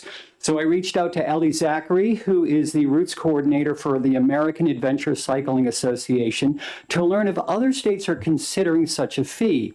Ellie told me that a couple of states, Montana and Oregon, have considered but not adopted statewide registration because legislative analysis found the administrative costs, database, decals, enforcement, customer service were impractical.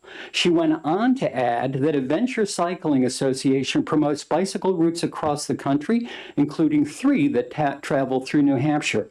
Should HB 1703 pass, Adventure Cycling would have to alert its 17,000 members that traveling through the Granite State requires a fee for riders at the risk of a $100 fine for violations. Now, with tourism from Canada already down 30% in the North Country, we've heard about Massachusetts and those border issues. To be clear, many cyclists have money and travel choices, but those riders who lack money don't. And I just want to merely reference a couple of studies. A report by the Rural Health Information Hub does note that bicycles and e-bikes can specifically be useful in rural communities to help riders manage longer distances in hills, making cycling feasible. A couple other quick studies.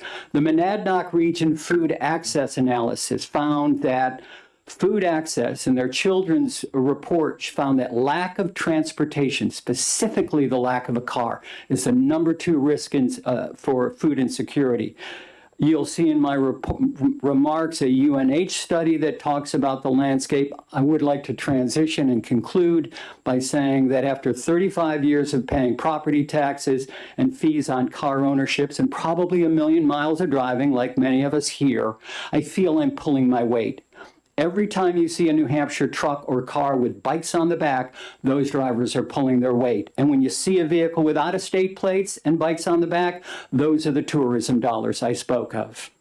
One other note that was not referenced thus far. I will wrap it up.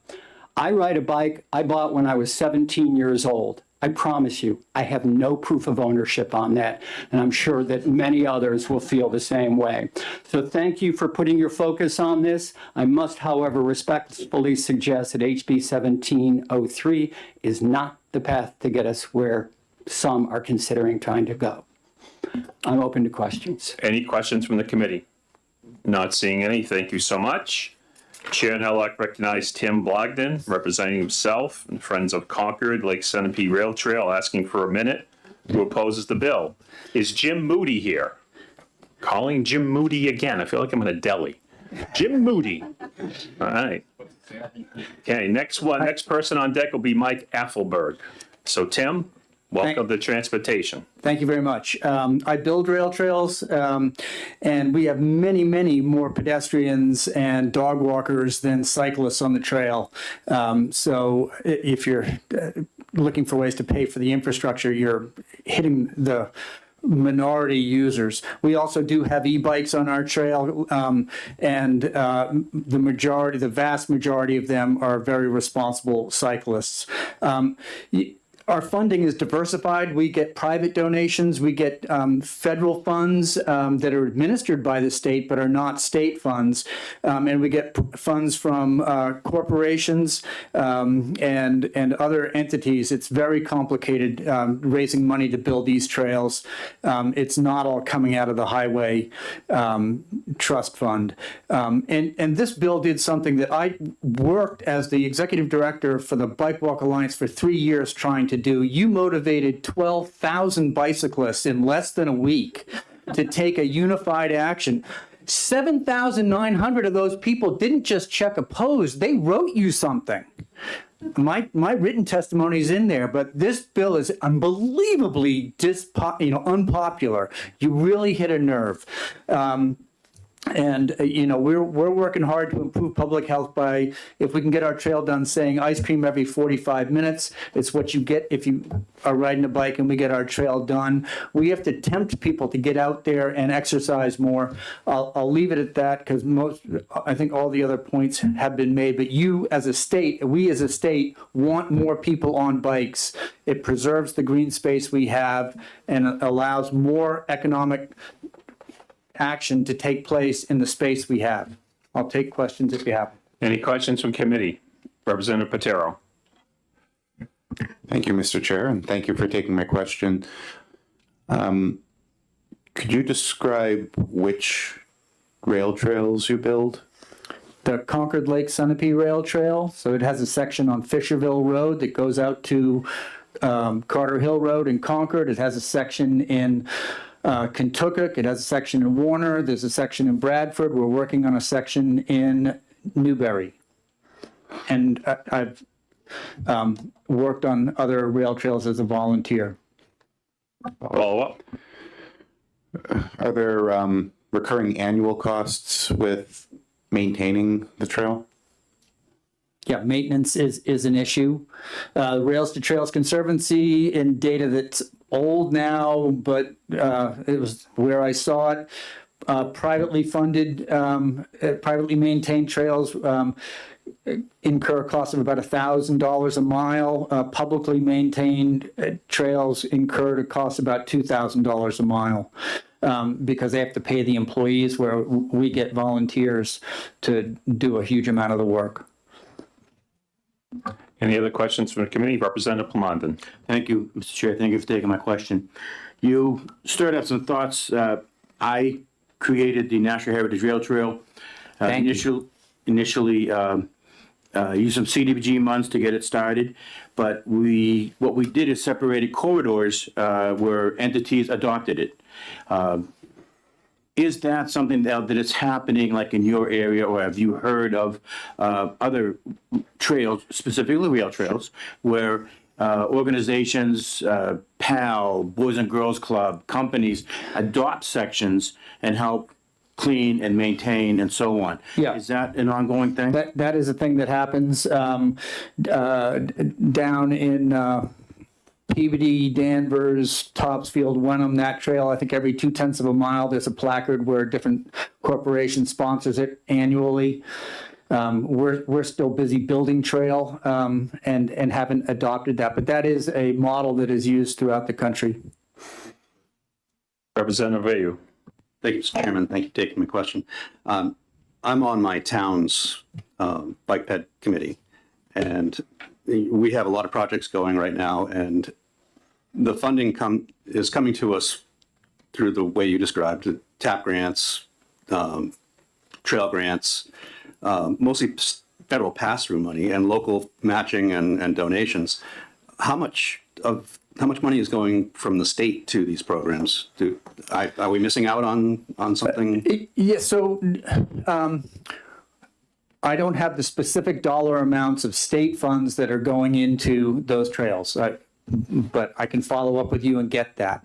New Hampshire in general is far, far behind all the other states in the Northeast in terms of recognizing that former railroad grades being turned into rail trails are gold. They generate a huge amount of activity and commerce when they're developed. New Hampshire could be sitting on a phenomenal network of interconnected rail trails if we built them out. And it's a real shame that we haven't figured out that a few state dollars to serve as match for federal funds that have been available would make a real difference in this state. Any other questions from the committee? Representative Sykes. Thank you, Mr. Chairman. Thank you, sir. Would you have any insights about how communities can motivate the Department of Transportation to let go of some of these disused rail trails? The city of Lebanon has been fighting with the New Hampshire DOT for 5 or 6 years now, trying to get that to happen. I don't know the specifics on that section of rail, but in general, the state has over I think it's 300 miles, and there are people behind me that could correct this. But the state does have a rail trail plan. The state does have hundreds of miles of trail of railroad grade that could be used as rail trails, and I think there's a willingness to let that happen in many places. If it's active rail, we've already just a couple of years ago taken the step of reducing the liability exposure for railroads if they're not charging, to enable rail with trail. So on an active line, you could put a trail next to it. It's a good idea. Other states have done that. We adopted their language in the legislation we passed here in New Hampshire. So I don't know what the holdup is in Lebanon, but I think in general, the Department of Transportation is willing to see rail trails happen. Representative Miller, this will have to be the last one. Yeah, thank you very much, Mr. Chairman. Just real quick, can you confirm the 45 minutes between ice cream stops is in place already, or are we still developing that? No, we're still developing that. Forget it. Thank you. I'm sorry. I'm looking for the beer stops. That would be really good. A lot of straight beer, too. Chair, now I'd like to recognize Mike Athelberg, looking for about 2 minutes, who opposes the bill from the United Way. Next person up will be Paula Bedard. Mike, welcome to transportation. Yeah, hi. I was disheartened by Representative Walsh's comments in the very beginning because it made moot most of my brilliant and insightful testimony, which I was going to be providing today. So sad on that. But I will say thank you to our partners from the Gate City Bicycle Co-op for being here. Our sentiments are similar to theirs. The people that we see on bikes in the greater Nashua region are people who are using their bicycles for work, for going to medical appointments, for errands. It's basic transportation. And yes, it does happen in the middle of winter. And I can say that always surprises me as a person who's privileged to own a vehicle. We have a program at United Way where we distribute laptop computers to low-income people pretty much every week. And even in the dead of winter, when it's 9 degrees out, I will have half our clients will show up with their bicycles because that is, in fact, how they get around. So I suspect the direction of this legislation is going to be going to interim study or to inexpedient to legislate. I hope that's the case. That certainly is what we would hope is the case, because it appears to be kind of a hodgepodge of sort of competing motivations. Our opposition, while I personally, as a grandpa, don't think it's a great idea for me to have to pay a bicycle registration fee to take my 4-year-old around the neighborhood with his training wheels.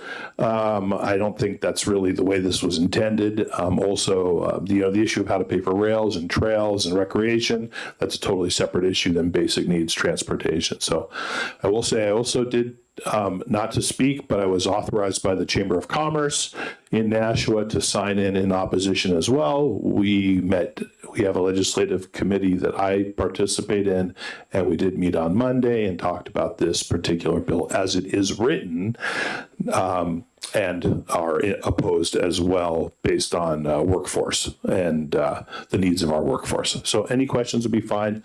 Otherwise, I appreciate your time today. Thank you so much. Any questions from the committee? Not seeing any. Thank you so much. Chair now would like to recognize Paula Bedard from Goffstown, representing herself, who opposes the bill, asking for about 2 minutes. Next person up would be Charles Redfern. Thank you. Welcome, Paula, to transportation. Thank you. Paula Bedard, I live in Goffstown. I formerly served for many years as the board president of the statewide bike advocacy organization, the Bike Walk Alliance of New Hampshire. I'm also a certified bike safety instructor for many years. In that capacity, I've taught many programs for teaching adults and kids bike safety concepts. I was the manager of a program which was run in partnership with DOT for many years, which was kids bike safety. It's lost funding, that is no longer, but I did that for many years. I also served on the New Hampshire Traffic Safety Commission for many years in that capacity, advocating for the rights of bicyclists and pedestrians within our statewide traffic system. I'm here representing myself today as an avid biker walker, and most importantly, as a New Hampshire taxpayer who wants a higher percentage of my tax dollars to be invested in bicycle and walking infrastructure, and pushing back on car-centric policies and laws. Instead of submitting a non-viable bill, which really the purpose was probably to gain attention for the bike funding issue, which, by the way, we are all already painfully aware of, time would be better served by developing and proposing a viable solution to the funding issue. For example, why not consider a program, a realistic bill to implement something like a license plate program, bike-friendly license plate program, with funds that would be targeted solely for bike infrastructure development and maintenance. That should be looked at as a possible avenue for funding for bike infrastructure. How about a bill that would be similar to the Hike Safe Card program, which is an optional program that citizens can purchase annually and optionally, where those funds are directed, in that case, for hike rescue maintenance. That's my understanding. I am a Hike Safe Card owner. My husband and I renew that annually. We're happy to pay into the Hike Safe Card program. We should be looking at a program similar for bike infrastructure, optional, pay in. Lastly, Have you reached out to the statewide bike advocacy organizations on this issue? If not, you should. It's a really complex network, organized. One of the reasons you got so much feedback on this bill is because of those advocacy organizations. I know most people in the room have left, but raise your hand if you have some affiliation with an advocacy organization. That's why we're here. Please reach out and partner with those organizations on these issues. We want the funding issue resolved. We need a study committee. Please, if you create a study committee, please include bike advocacy organizations in that committee. Instead of having 13,000 people, over 13,000 people chime in opposition, you would easily have over 13,000 people, tens of thousands of people supporting a program if they are asked to contribute to that program development. You need a study committee. The other thing I want to just chime in on is a comment earlier about e-bikes. I'm 64 years old. I have a class 1 We'll have e-bike. to ask you to wind up, please. Majority of e-bike problems are from out-of-class e-bikes. Please memorize that term, out-of-class e-bikes. That's the problem. There's legislation happening. That needs to be resolved. Any questions? Thank you so much. Any questions from the committee? Not seeing any. Thank you so much. Chair, now I'd like to recognize Charles Redfern from Keene, representing PFK, asking for about 2 to 3 minutes, who opposes the bill. Next person up will be Aubrey Friedman. Charles, welcome to Transportation. Hi, folks, and thank you for your service to the state of New Hampshire, regardless of your position on this bill. I know the work you put in. I'm a former city councilor of Keene, and it's a lot of work. And when you get involved in a nonprofit at the same time and hold a full-time job, it's a lot of work. So I thank you all, including the sponsor. The point I want to make is tourism. How do bikes pay for the trails, and how do they help the state in the revenue area? I think everybody knows how important tourism is to New Hampshire. And in particular, we have a company based in New Hampshire called the Great American Bike Tour. You can Google it if you want. It's a very interesting company based here in New Hampshire. And what they do is take tourists from state to state to state, city to city to city, and have them do bike tours and stay in inns and restaurants, taverns, and it's a wonderful experience for them. And when they're through with their ride, if they need to bring their bikes back, and it's could be a 2-day ride, 3-day ride, 5-day ride. So let's not hurt the business that's starting here in New Hampshire to take root. They want to look at Keene and use that as use that for a exploration as to how the bike trails in Keene and the Monadnock region would work for their business. It's very encouraging. I'm with Pathways for Keene, but I'm speaking for myself. But I just want to make you aware, as founder, we've raised just over $1 million for local contributions for the TAP grants. That's matched by the city of Keene. And so it's a 10%, 80% federal funding helped through the state. And the state Department of Transportation does an excellent job for Keene, and I think the state. The other thing I wanted to mention was the World Atlas just featured Keene as a hidden gem in the state of New Hampshire for bike riding. That was a Facebook email, I think. I got it on my, I got it in the form of an email.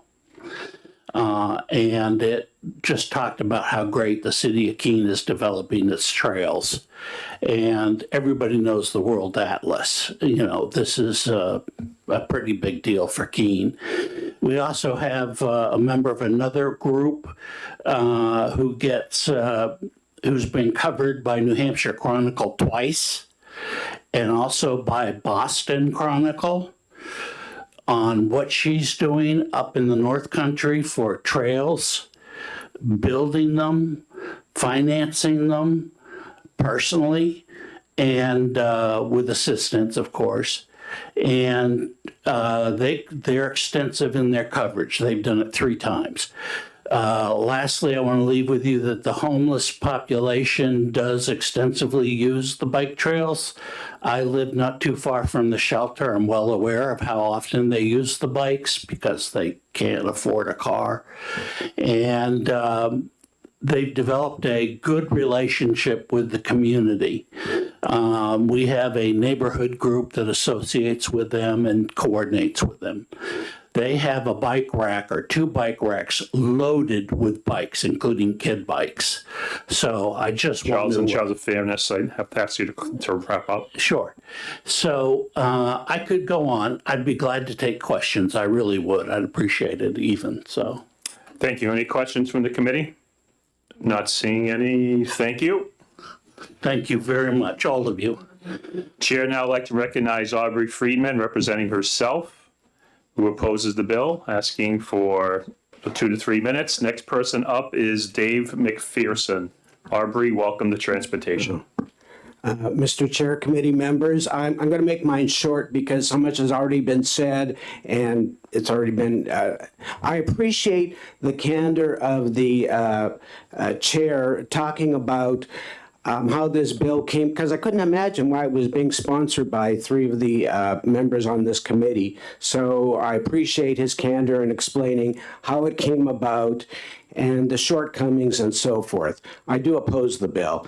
So, and you've heard plenty of good stuff already. I would just mention it's like we just got rid of one program, the car inspection program. Why start with a whole nother one? And would be pages and pages, rules and enforcement and all that.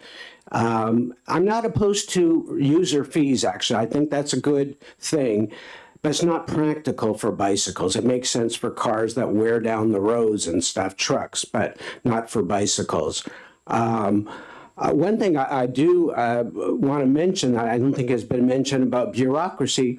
Why would we want more bureaucracy? I don't usually agree with the fiscal note. Sometimes I do, sometimes I don't. But it mentioned that DMV is going to need more help. They're going to have to hire more people, more bureaucracy. Do we really want that? I think there should be less bureaucrats, but you'd need it if you had a complicated program like this. Also, law enforcement has a legitimate job to do, which is to go after crime when there's a real victim.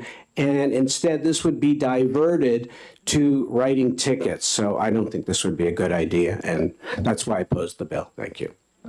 Thank you. Any questions from the committee? Not seeing any. Thank you so much. Thank you. Chair now like to recognize Dave McPherson, who opposes the bill. You're asking for 5 minutes. If you can keep it 2 to 3, we really appreciate it. It'll be about 2. Next person up will be Anthony Attard.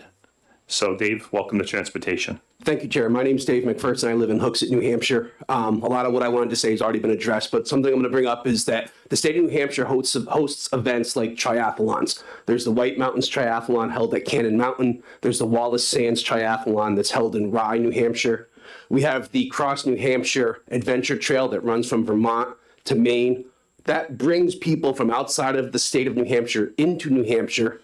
They're not coming, you don't do a triathlon at 7 o'clock in the morning and drive up from New York. You're coming up, you're spending time, you're spending money in the state of New Hampshire. So this bill would eliminate the attractiveness of outside people coming to the state of New Hampshire to participate in these events or ride the Cross New Hampshire Trail line, which is going from Vermont to Maine. So you've got people immediately impacted in those 2 states.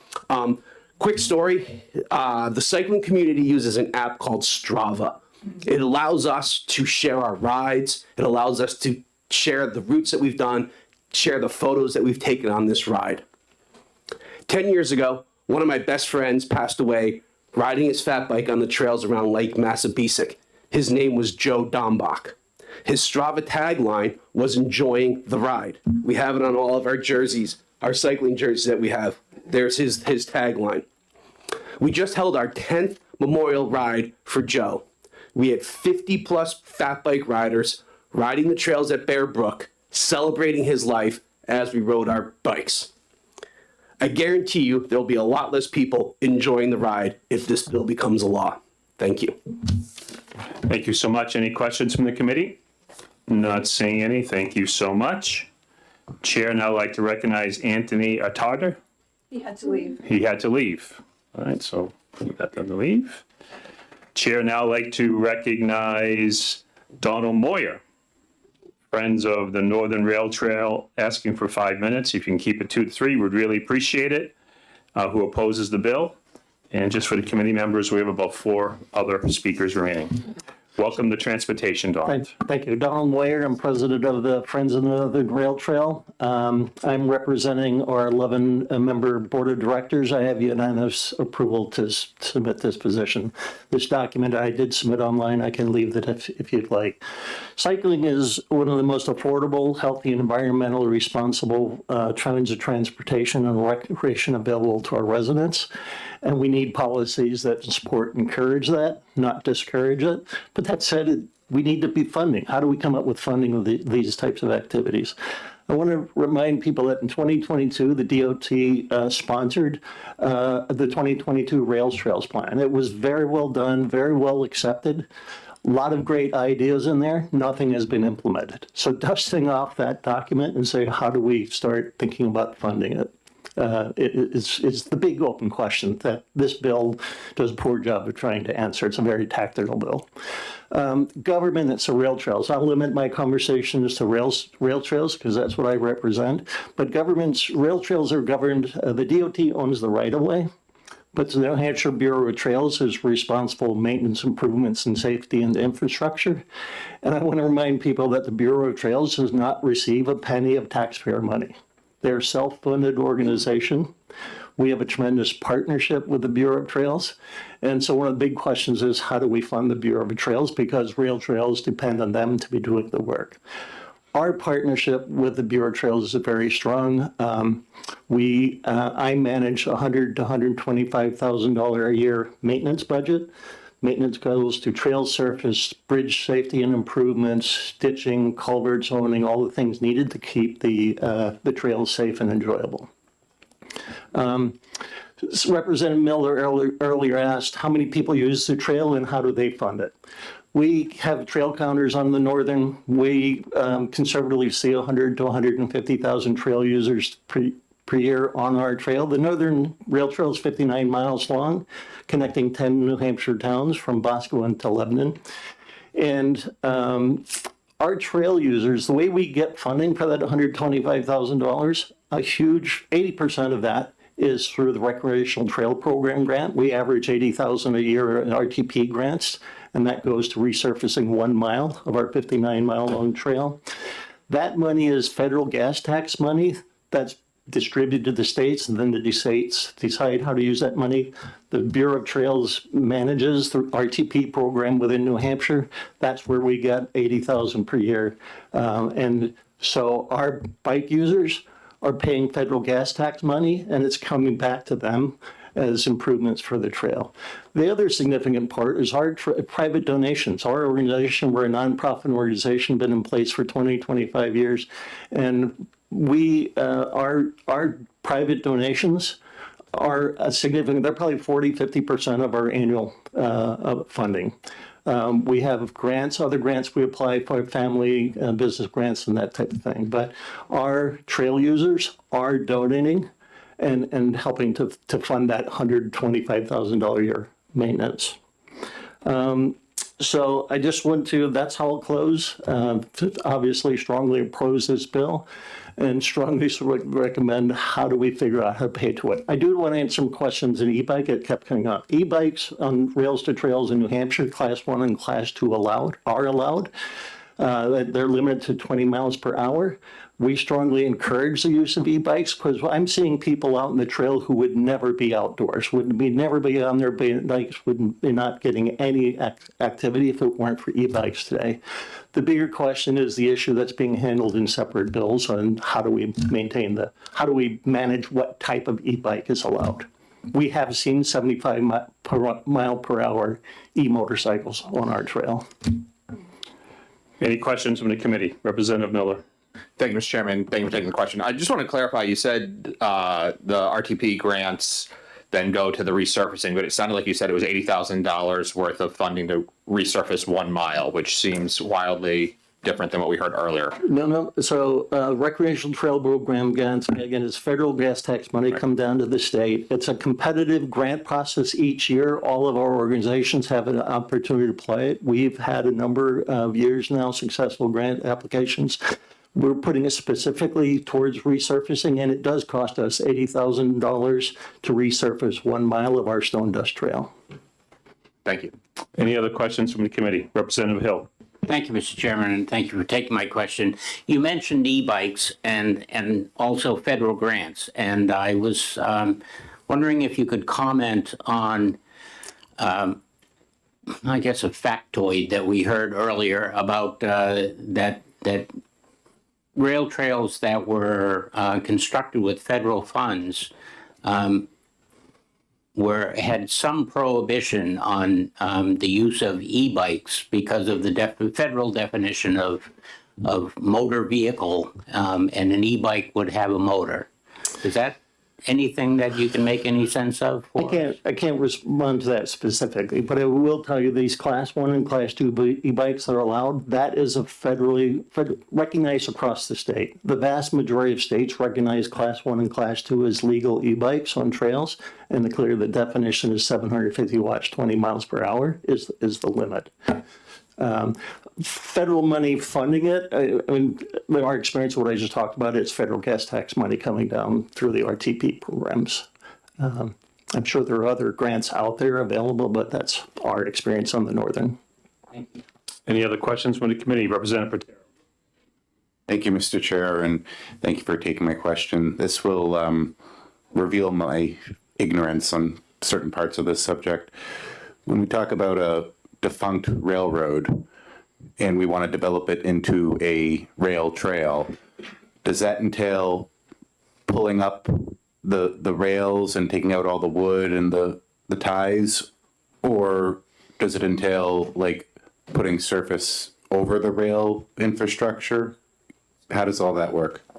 So let's start, how do you get approval to do something with an abandoned railroad? Abandoned railroads are still federal property, and so it's a fairly cumbersome, complex process to get a abandoned railway officially recognized as abandoned.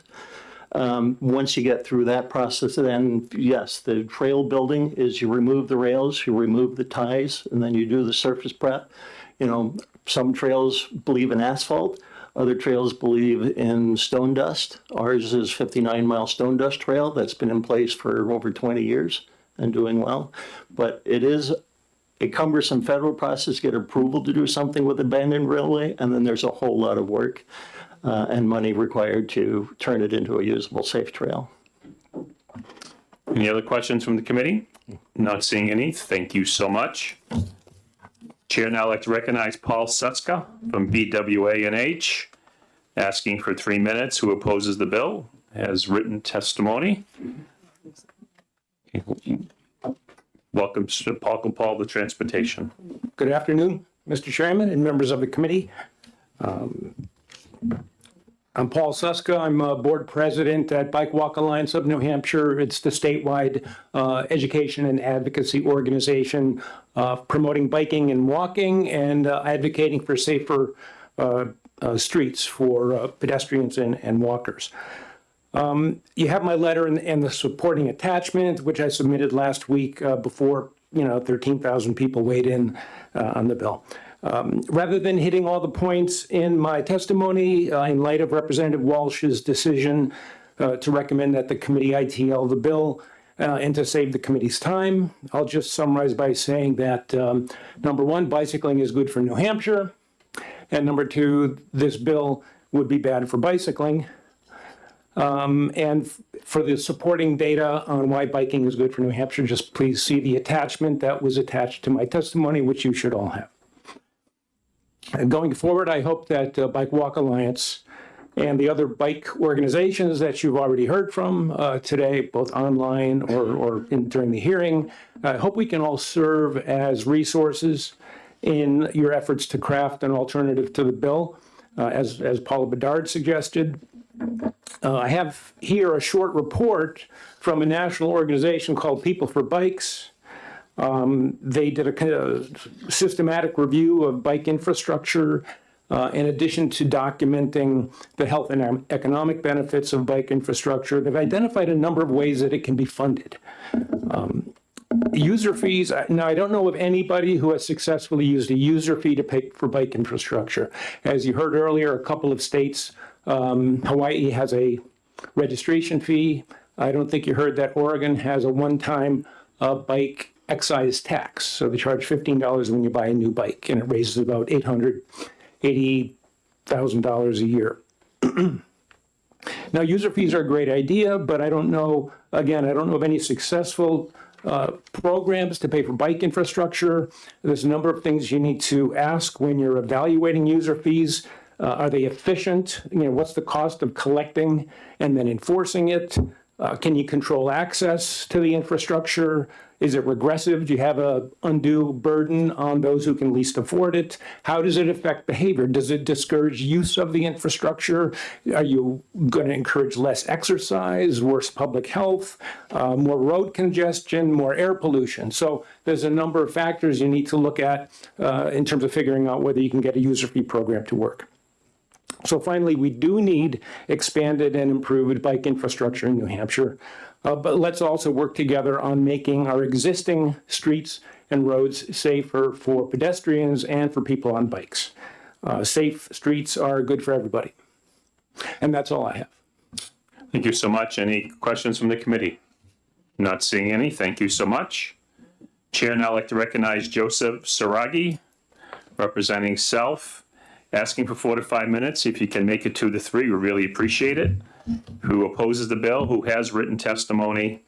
Welcome, sir, to transportation. Thank you. Yeah, my name's Joseph Savage, and I live in Lebanon. I commute to work by bicycle whenever I can, except when it's icy, and often ride around the state, especially on the Northern Rail Trail. This summer, I rode it all the way from Lebanon down to Concord and back. As a first note to a previous statement, Strava, I believe, was actually founded in part or full in Hanover, New Hampshire. And also wanted to start with a quote by Susan B. Anthony, who over 100 years ago said about the bicycle that she thought it had done more to emancipate women than anything else in the world. To me, bicycles are tools of freedom and empowerment, transportation, leisure, and healthcare. So I need to speak out against this bill. There's a lot that's been said, so I'll skip to the few points and you can see my narrative here. In terms of the enforcement, it seems likely to disproportionately affect those who rely on bicycles, and especially people of color. There's obvious costs involved in that. Proof of ownership seems to also be a particularly challenging thing. I couldn't provide proof of ownership for any of my bikes. One of them was made in the Soviet Union. Also on enforcement, the National Guard and Border Patrol are specifically singled out as enforcers of this bill, which did not seem to be standard language. I think with fascist overreach by the federal government these days, that's particularly concerning to me. Seems to be an excuse to stop people and ask for their papers, of which there are already too many. Moving on, for my final points, bicycles are just great for public health, and I think we should be encouraging that. It's been determined that cycling regularly can extend your lifespan by about a year or more. And when you're using them for transportation, you get the benefits of the health effects as well. I myself commute to work 6 miles, and if I were to drive, it takes about the same time or often less when you factor in driving, parking, walking to your office. Fourth, cycling is a climate change solution. Bicycles, and particularly e-bikes, have done more to reduce carbon output than electric cars ever will be capable of. A prominent scientific study recently determined that a human on a bicycle is literally the most efficient means of transportation that we have invented, and even competes against many animals. Bicycles reduce a lot of dependence on fossil fuel emissions, and they're very efficient. And I think, yeah, really, bicycles are tools of freedom. They give agency to people. The ability to control your health is freeing. Access to personal transportation is freeing. Not having to burn carbon and spend money on car repairs is freeing. And bicycles are an amazing tool for freedom of movement, which is essential to a free society. I think when our state motto is to live free or die, that's particularly important, and I think this bill should die. Thank you for the opportunity to speak. I'll take questions. Any questions from the committee? No. Yeah, just need your written testimony. Yep. Where would you like it? Just pass it around here. Thank you. Okay, third call for Jim Moody. Jim Moody. All right, Jim is done. 3 strikes and you're out. All right. Next, the chair would like to recognize Craig Rennie from the New Hampshire Bureau of Trails, asking for 5 minutes. Sir, if you keep it 2 to 3, appreciate it. Who has no position in the bill. Welcome to transportation. Yeah, good afternoon. Again, my name is Craig Rennie. I'm the Chief of the Bureau of Trails at the Department of Natural and Cultural Resources. I thought it'd be good to share some background information about the Bureau of Trails and how we manage our rail trails that may clear up some of the discussion we've heard today. So we're responsible for managing over 7,000 miles of snowmobile trails, 1,000 miles of ATV trails. We also manage 260 miles of roads and trails in the Connecticut Lakes Headwaters property in Pittsburgh. And we manage, which is relevant to today's discussion, 320 miles of state-owned rail trails all across the state. So we're, as mentioned previously, we're entirely self-funded through motorized registrations of ATVs and snowmobiles. There's no general funds that used to support our program at all. And with that, 75% of those registration fees are used by Bureau of Trails to fund our trail maintenance operations, but the majority of those funds go to grant and aid for state grants for the snowmobile and ATV clubs to help maintain the trail system. And then 25% of those motorized registration funds go to New Hampshire Fish and Game. And those help with the law enforcement division to help with search and rescue, OHRV enforcement, the registration program, and then the OHRV safety education. So House Bill 1703 proposes this registration fee. One of the things it mentions, though, that the fee would be transferred to DOT for the creation and maintenance of bicycle routes, lanes, paths, or trails. So that's a little bit more in our wheelhouse. So as noted by DOT in the fiscal note, the bill implies that DOT is responsible for maintaining bicycle routes, and it's a task that DOT is not currently staffed or funded to do so. So really, currently, it's the motorized registration fees for snowmobiles and ATVs, as well as some federal grants and donations that fund the maintenance and improvement of the 320 miles of state-owned multi-use rail trails through the Bureau of Trails. There is no fee for non-motorized users that recreate on the state-owned rail trails, and there's many types of non-motorized users. We've heard a little bit today, but it's not just bikes, it's pedestrian, inline skaters, dog mushers, snowshoers, cross-country skiers, equestrians. Those are like the majority groups. Of course, we're seeing all the electric vehicles as well, from one-wheel skateboards to e-bikes to unicycles. Whatever you can buy on Amazon, basically, we're seeing it out there on the trail system. I did want to mention, though, we do work with many of the non-motorized partners out there, the New Hampshire Rail Trail Coalition, some of the friends groups that are here today, and they apply for those federal grants, and they help us with maintenance as well. So we have basically an army of volunteers out there between the snowmobile and the ATV clubs, and then our non-motorized partners volunteering to help with maintenance of the trail system. That's how we get it done today. Again, the majority of the funding coming from motorized registration.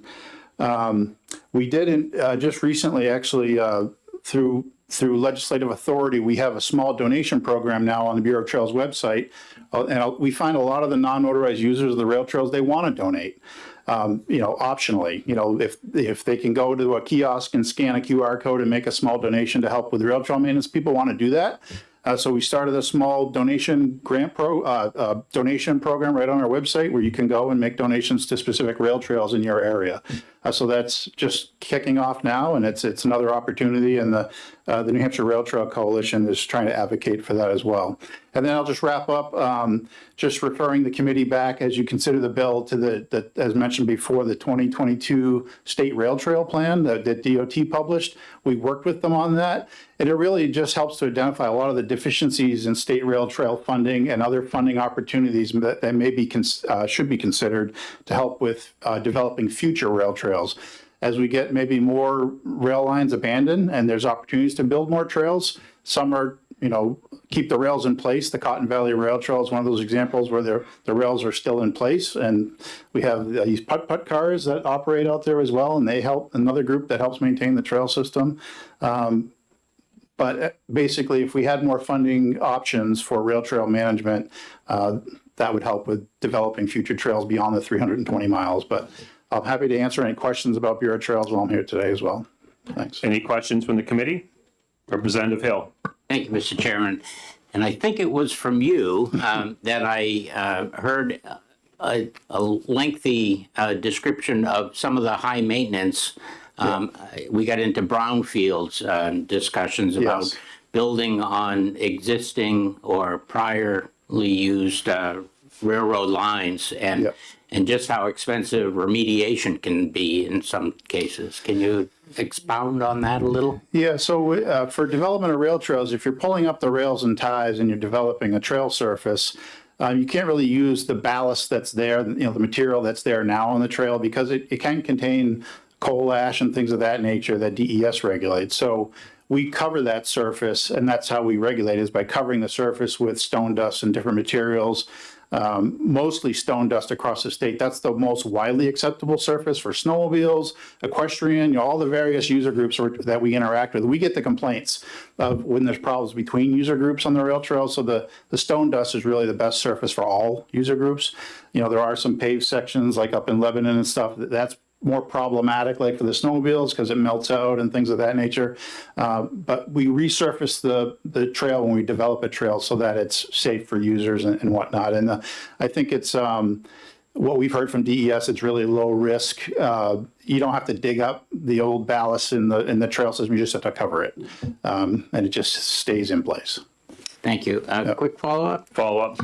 Another topic that I'd like you to comment on is the fact that the state has access to the surface of the rail trails, but not below the surface.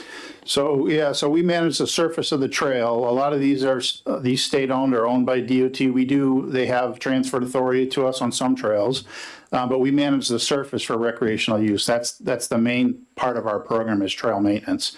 And when there's big like washouts like we had in Swansea on the rail trail and whatnot, DOT is helping through the town of Swansea through local TAP grants and things, trying to get money pulled together to design fixes for the large culverts that washed out and things. That's not in our wheelhouse.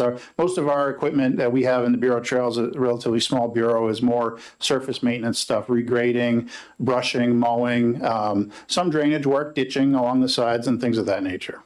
Thank you for coming today. Yeah, appreciate it. Any other questions from the committee? Representative Miller.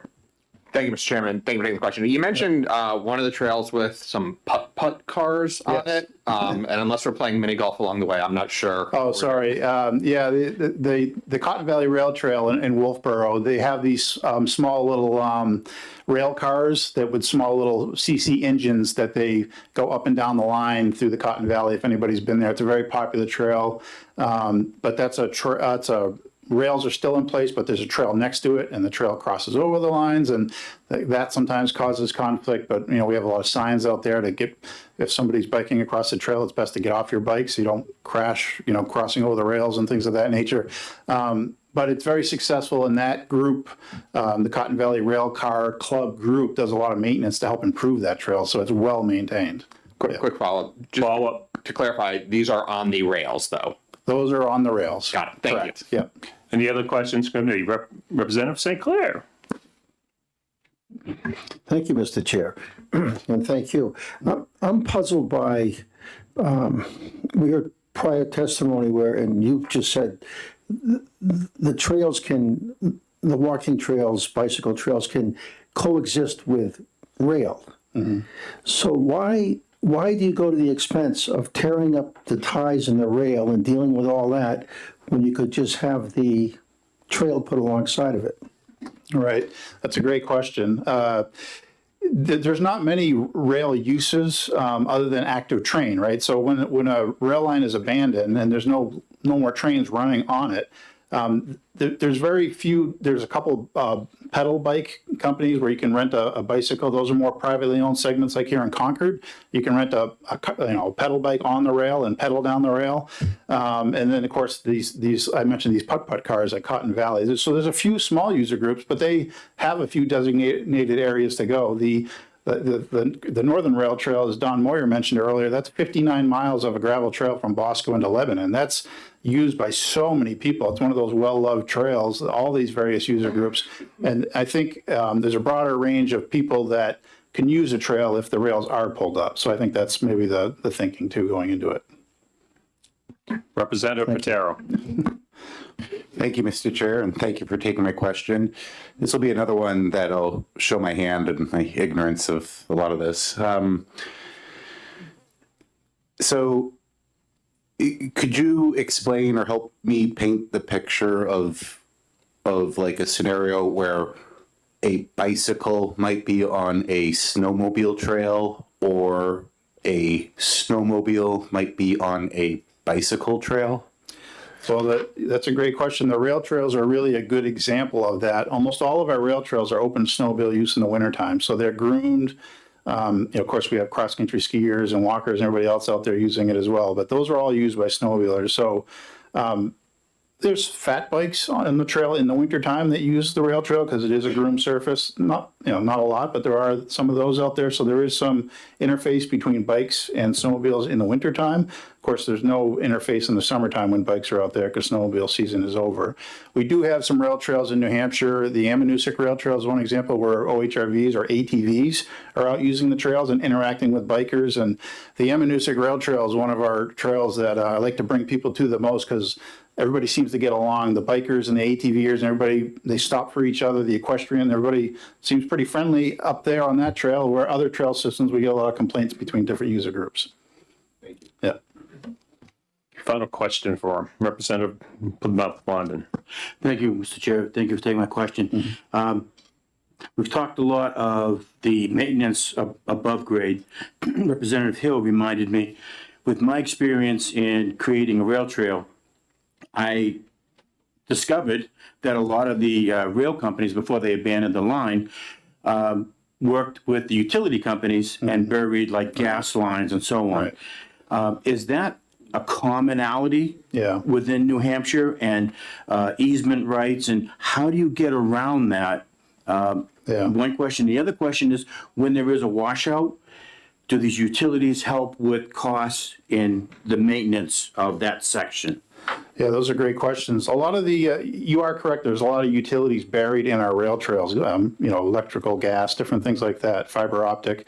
The Northern Rail Trail, I believe, has it as well, along a lot of its segments. So whenever we're doing work out there, it's the whole dig safe, you're making sure you're not hitting any lines, especially if you're replacing a culvert or something like that. A lot of those agreements, probably that question can be better asked by New Hampshire DOT, how they entered into those easements or agreements to have those lines, but because they're so linear and connect so many communities, that's probably why they're targeted for any kind of infrastructure like that.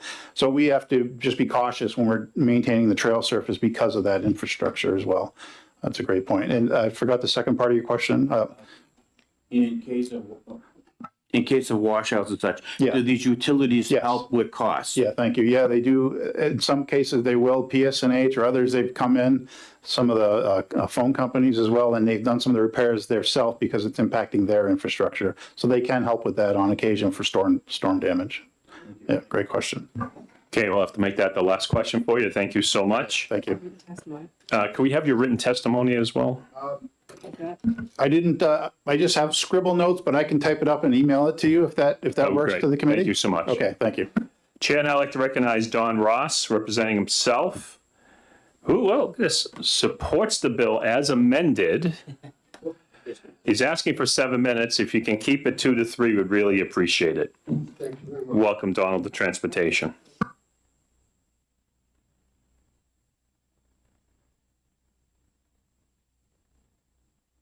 Oh, sorry.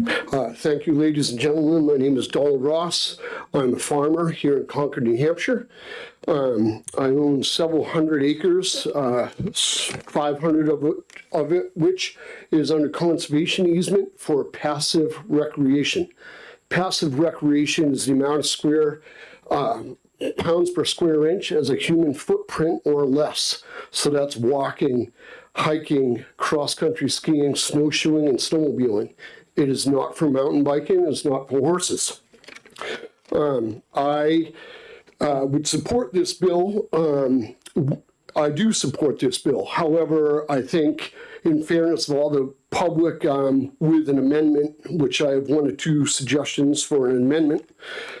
So I'm a family man with a wife and a son. But before I get to my immediate talking points, I would like to say that the people that biked in today gave excellent support as to why they should support pay. How difficult would it have been to bike in today if the roads weren't plowed or sanded? They would have had to have put on studded tires, which maybe they had anyway, which is wear and tear on the infrastructure. Also, was it like 7,900 people, I think, wrote a letter in opposition? Man, there's 7,900 registrations already. All right, it's on our way. So anyhow, many of the miles of public trails that are for walking, recreation, are actually on private land under agreement, permission, or conservation easement, such as my own. And so I am in a position where my easement does not allow for mountain biking, and there are supposed to be state and city organizations that monitor the trails to prevent proper use either by the general public or the land by me, since it's conservation. But all it turns into is one walk around my land a year, basically looking to see if I'm doing anything right or wrong. And there's rarely any note about all the mountain bike tracks all over my property. So I have on my phone a number of videos, several pictures of bikers on my property. And one for sure, and maybe 2, were actually in this room today. Anyway, when we have no way of identifying those people, they won't give us their names. There's no registration sticker on their helmet, on their bike, or anything for me to just snap a picture of without confrontation. It puts the burden on the landowner, and that is unfair. If I touch them or their bike, to prevent a trespass or erosion on my land, because again, mountain bikes are not passive recreation. They wear down the land. They create areas for water to run, and so it's harming my property and the property of other landowners, which many large landowners tend to be farmers, people that are feeding all of these people. And us farmers, we're dying breed. I'm 52, and the average age of a farmer is like 57. And there's not more people coming along that are going to make food. And if I have to take an hour out of every week to go address a group of bikers that won't give me their names, that rode through a crop, that are combative to me, that just keep going and go, what are you going to do about it? Because I have no way of identifying them, and that is not fair. So that is some of my main points here. Then we bring it up to authorities and provide them pictures. They're like, well, without a name, how do we follow up on it? I don't know. I'm doing the best I can. Next to like throwing a broomstick through their spokes and stopping them in their tracks, which makes me the bad guy. How do we protect the private landowners that are providing trails for the public? We need your help. It has been ongoing for years and years. Someone mentioned Strava. Someone has posted with their Strava app, rode all around my farm and posted their path that they rode on their bike and posted it on like a mountain bike page and said, here you go. I just mapped out this new trail for all you. and there's a way to get that person's name and provided it.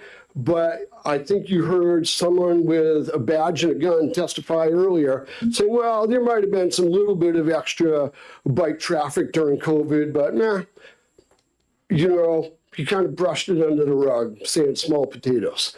In the large scheme of things, maybe it is small potatoes, but not for the farmer, not for the landowner. And wonderful questions today about, many of you asked about how these trails are maintained or built, where the money comes from. People keep talking about, oh, well, there's groups that donate. Oh, well, there's groups of this, that, or, oh, we get funds. Just charge them a gosh darn registration thing, and then there's guaranteed. So I'm going to ask you to kind of close it, all right. wrap it up. Yep. So, anyhow, I guess that, there needs to be a balance. To give my two suggestions for a possible amendment to this bill, to ride a snowmobile on OHRV trails, if you're between 12 and 16, you have to take an OHRV safety course. To drive a car on the road, you have to have a driver's license at 16. So maybe this bill, it could be amended to say it's only people that are 16 years and older have to register their bikes. Or maybe it's people that are 12 years and older. On a personal note to that, being a farmer and a landowner, I'm not running into 15-year-olds and 12-year-olds on my land that are being combative to me or rude or not caring. It's adults. It's adults. So if we can amend the bill to specify adults, and I don't care if they're on an electric bike, a pedal bike, a unicycle, it's all the same, and it's all doing the same thing and encumbers the property owners the same way. I am happy to take questions. Thank you for listening to me. Any questions from the committee? Representative Pataro. Thank you so much, Mr. Chair, and thank you for taking my question. With there being an easement on your property for these trails, at some point along the way, or does the option remain for there not to be trails on your property at all? No, it's in perpetuity. However, it is creating a thing. The trails can only exist with all parties involved, which is a federal group called the Trust for, I forgot what it's called, but there's a federal group, the state group, which is like Bureau of Trails or Division of Forests and Lands, and then the City of Concord, which call themselves the Conservation Commission, but really should be called the Recreation Commission, because they're not conserving anything. All they're doing is looking for more trails to put in. So all groups, them and myself, have to agree for it to be at a trail. So if I don't agree, I close the trail. If I'm not getting help monitoring it, I close the trail. And then I get slandered all over the news and no one comes to the farm and buys my products. So I'm made out to be the bad guy for trying to monitor my own land without any help from the groups of people who invite the public onto these trails. Quick follow-up? Follow-up. Just to clarify with that explanation, you're saying that your linear segment of the trail makes you a stakeholder with those other entities, the federal. I own all the land. They don't own any of my property. They only have an easement for the public to be on my property. Did that answer it clearly? I believe so, yes. Thank you. Yep. Representative Hill. Thank you, Mr. Chairman, and thank you for taking my question. This will be a quick one.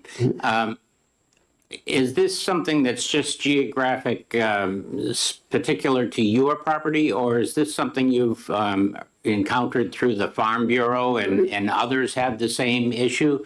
And if so, have you talked to Senator Pearl? I know Senator Pearl quite well. I have held many positions on committees and executive committees in Farm Bureau for 20, 30 years. And it is something we work on. I work with Rob Johnson, who is pretty active here. And I live 4 miles from here, so I spent 10 minutes this morning getting ready, 10 minutes getting down here, sitting here for a couple of hours, my time, with the microphone and that. A lot of farmers don't have that time. Like taking the time to do this is difficult. And a lot of farmers I know feel the same as me and maybe aren't as willing to kick a bee's nest as much as me, so I'm speaking for myself, my words, but I know I represent a lot of people with my feeling. Thank you very much. Yeah. Representative Ayu. Thank you, Mr. Chairman. Thank you for being here today. How did your land end up being put into the conservation easement? And how did you explain that process? I apologize. I started to cut you off and therefore I didn't hear your whole question. Would you mind restating it? I just asked if you could explain how it happened, how you ended up with this land and conservation easement. My folks were at the age and point of retiring, and I was out of college looking to be a lifelong farmer.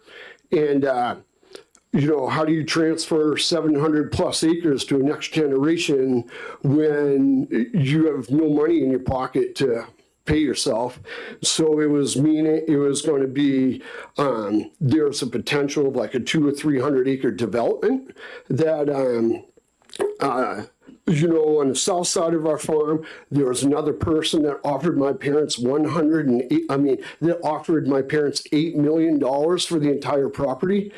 And we told them you could offer us 108. What would we do with the money? Buy another lifestyle or try to buy a piece of land as beautiful it is? It's not about money. It's about living, being an American farmer.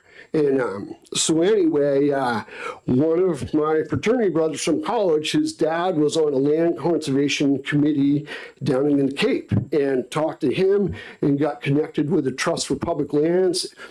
The federal group is the Forest Legacy Program.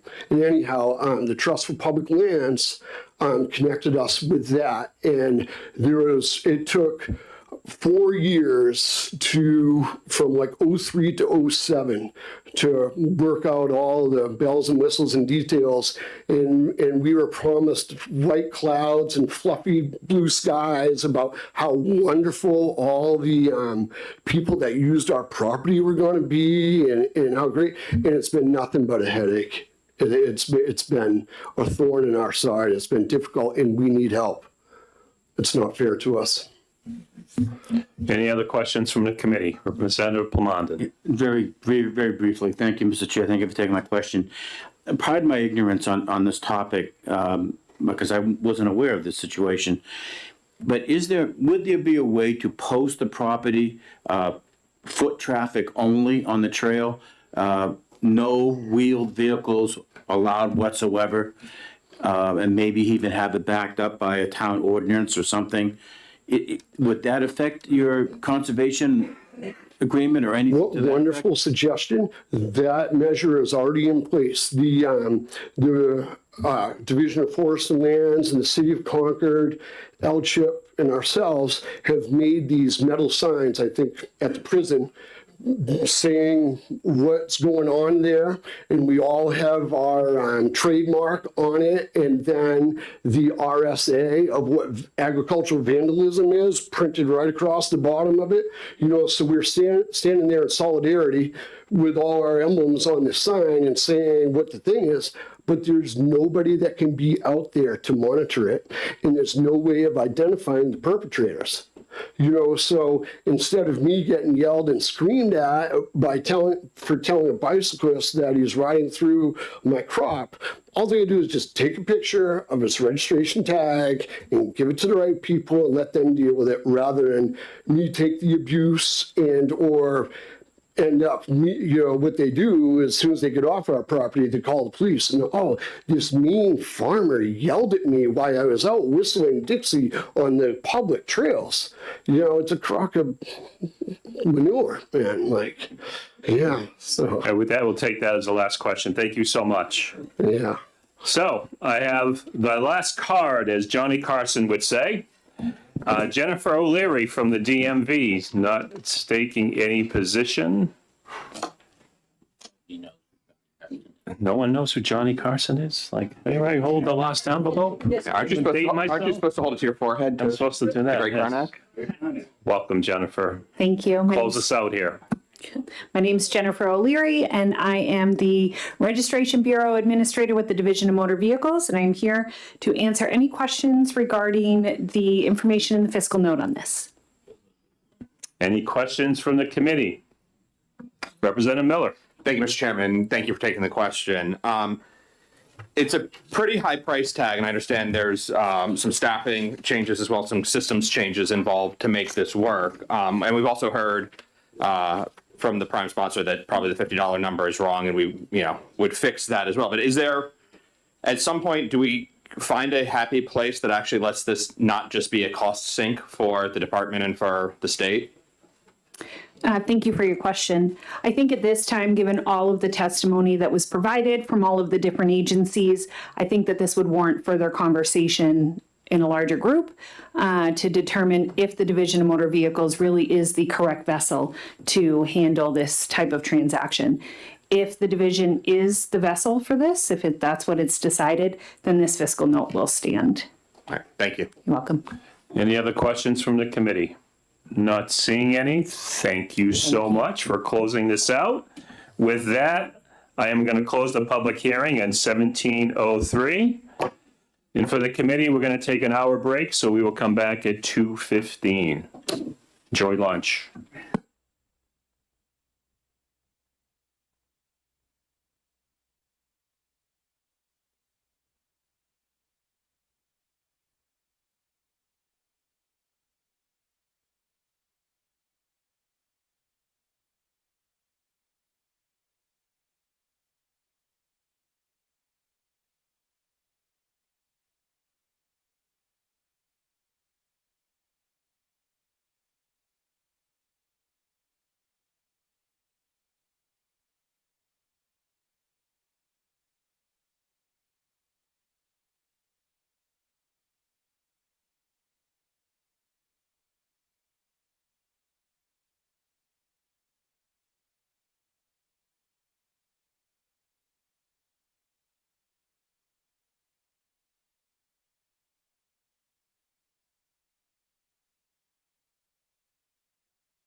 Hang tight with us, folks. We're scrambling to get a few late amendments.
Okay, everybody.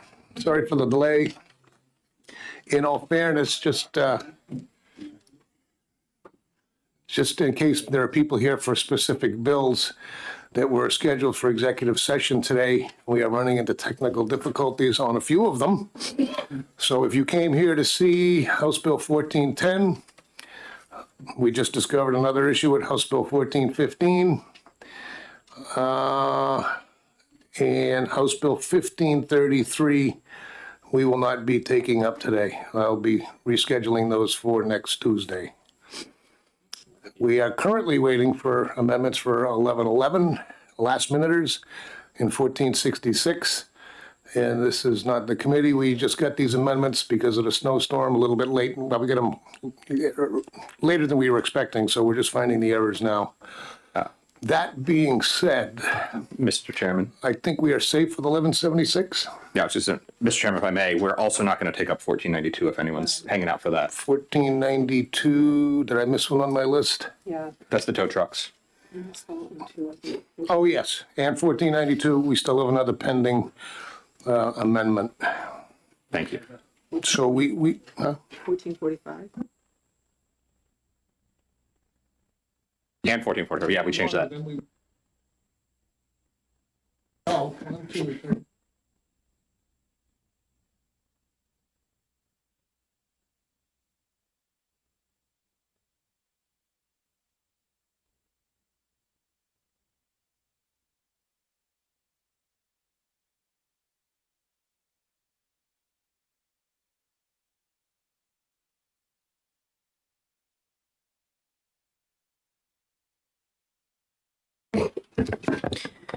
Thank you, Mr. Chair.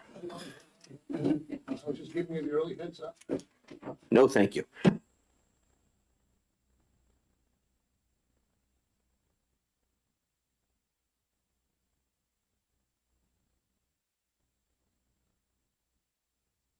Okay, welcome back, everybody. I will open the executive session on House Bill 1176, which is relative to the display of license plates on vehicles. Chair recognizes Representative Guyson for a motion.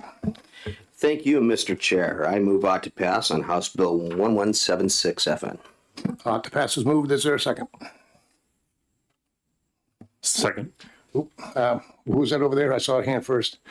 Representative Pataro, seconds. This bill actually, as not to pass motion, is open for further amendment. Chair recognizes Representative Guyson one more time. Thank you, Mr. Chair. I move amendment. I'm just getting ahead of myself. Okay, thank you, Mr. Chair. I move amendment 0197 hotel.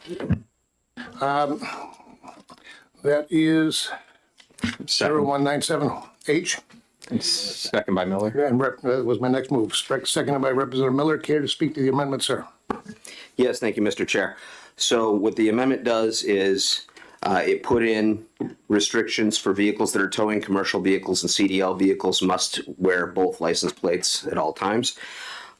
It says that the DMV shall continue to issue 2 license plates. That was built in so that if somebody trades in a vehicle, transfers plates, etc., that they already have both plates. All it says is that an operator who doesn't fall under one of those restrictions has the ability to display only the rear license plate at their discretion. So that is the amendment. Thank you, sir. Any other discussion on the amendment? Representative Veo. Yeah, I definitely support the amendment. I think it makes the bill better. I think this is one of the best versions of this legislation that we've seen in my 6 years here. But, so I would support the amendment as it is. I'm going to call that an attaboy for Representative Guyson if I ever heard one. Anybody else on the amendment? Representative St. Clair. Thank you. You mentioned CDL vehicles.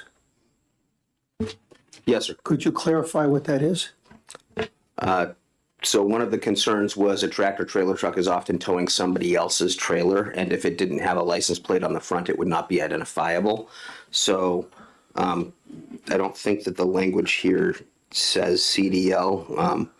I want to say that it said like commercial usage and any vehicle that is anticipated to have something in tow. So you need a CDL license normally for a vehicle over 10,000 pounds. Is that what you're saying? So in other words, if Joe the painter up the street's got a pickup truck and he has Joe the painter on the side of the door, that's not what you're talking about. You're talking about vehicles that are over 10,000 pounds weight? So Joe the painter would still be using his vehicle for commercial usage, which would fall under both license plates. And Joe the painter may need to bring a trailer of accessories with him. So the assumption is that trailer used for work, that truck used for work may have to tow. So because it's registered commercially, he would be expected to wear both license plates. Okay, so it's not just CDL. Correct. It's, because you mentioned that, that's what that threw me. Okay, I apologize if I explained that poorly. It is commercial usage to include but not limited to CDLs. All right. And for private usage, anything that's anticipated to have something in tow. All right, thank you. I don't think I've ever let a back and forth go on like that in committee since I've been the chair, but. Thank you for indulging me, guys Mr. being great Chair. about it. Anybody else on the amendment? Seeing none. We'll save some time. We can do this by raising hands. All those in favor of adopting amendment 0197H, raise your hand. That would be unanimous. Okay, good. 16, we're full strength, right? 16, yeah. That's adopted 16-0. The motion now is ought to pass as amended. And Representative Geisen made the motion. Do we need to, anything else on the bill as amended? Representative Fayou. Having said that, I know there's still some concerns with our caucus as far as safety and identifying vehicles for Amber Alerts and identifying stolen vehicles, et cetera. While I think this is probably one of the best versions of this bill, I'm going to have to vote against it as it is, but it wouldn't surprise me that if this bill makes it through for the first time.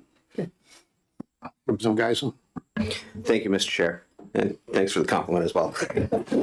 So one thing I would like to say in favor of the underlying bill is this has been tested without having any significant problems multiple times in this state. Yes, we have out-of-state people that come into the state with only a rear license plate, but we have the upcoming bicentennial cover. We have no restriction on legislative license plates being worn both on the same vehicle. I have one on each of my vehicles, which is mismatched license plates. Motorcycles only have a rear license plate, and it's half the size of a car license plate. I can tell you that EasyPass has sent me the nasty gram picture of my own motorcycle. So the testimony that was concerned about EasyPass, I'm not worried about that if they can get a picture of my motorcycle. So while I respect the concerns about both license plates, there's already deep precedent set in the state for one identifying license plate being on a vehicle. And I don't think that this bill, I think this bill has been tried, just not in this format. And those are the test pilot that I put forward as how we've tried it. Representative Pataro. Thank you, Mr. Chair. I own a luxury car for the summer. It's a 1989 Cadillac Alante. It wasn't built with the front license plate in mind. Therefore, when I bought it, somebody had a hackneyed apparatus to affix a front license plate to it, and it ruins the custom the Pininfarina grill design and everything else about it. And on top of that, if I were committing a crime in my car, the law enforcement would have no difficulty isolating a 1989 Cadillac Alante. So I'm in favor of just having the one license plate. Thank you. Anybody else? Representative Sykes. Thank you, Mr. Chairman. I also would echo the kudos to Representative Geisen for his amendment, which I did vote for, but I am nevertheless, I'm going to state it as firmly as I can, unalterably opposed to single license plates under any format. And I do that because, not only just because of the amber concerns, but also because we have heard for multiple years from public safety that they need and want the second plate. I don't see how we can, as a legislature, ignore those pleas from the professionals who are required to actually make those calls. It isn't just about the tolls. It isn't just about toll readers.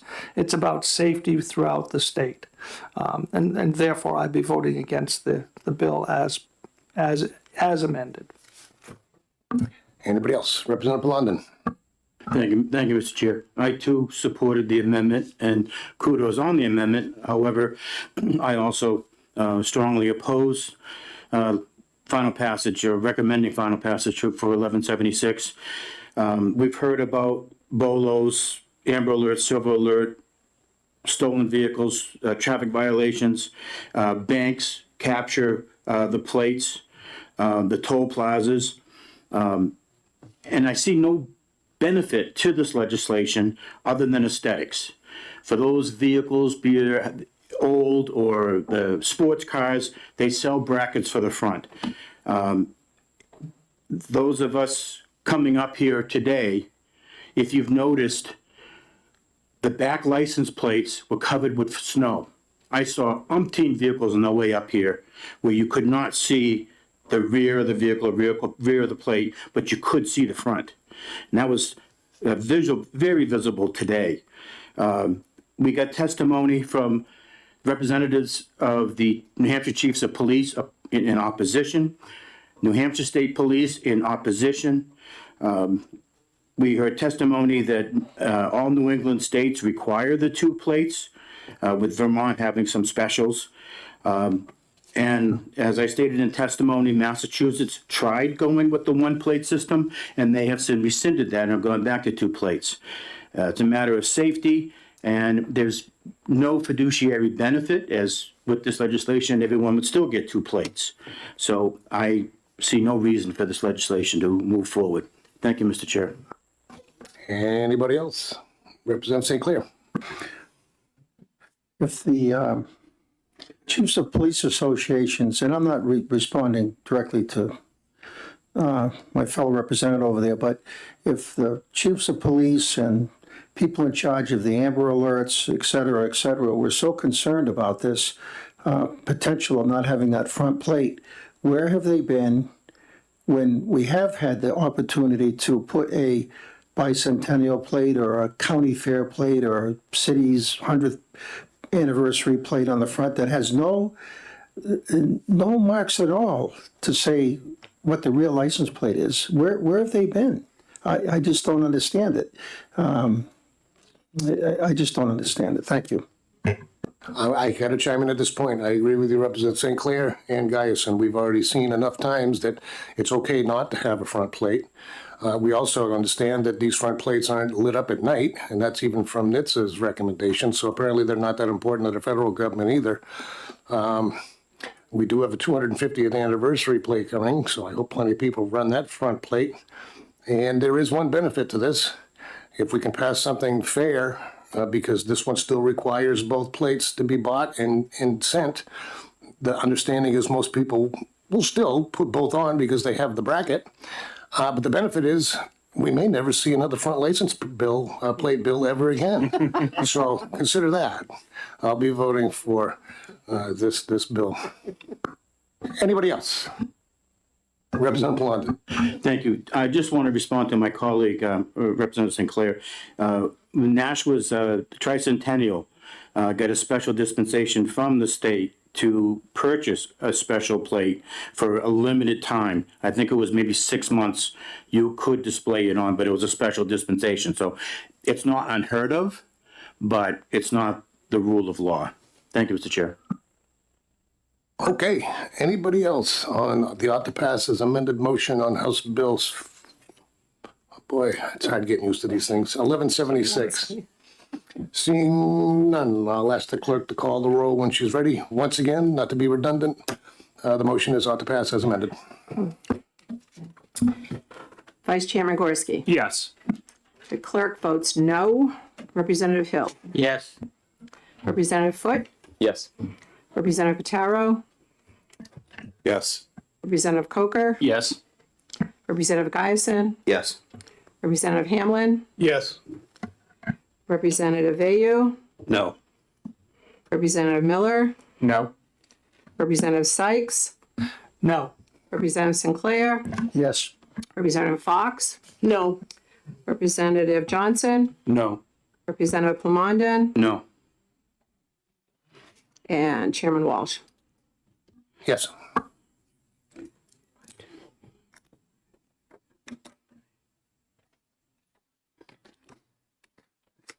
Nine to seven.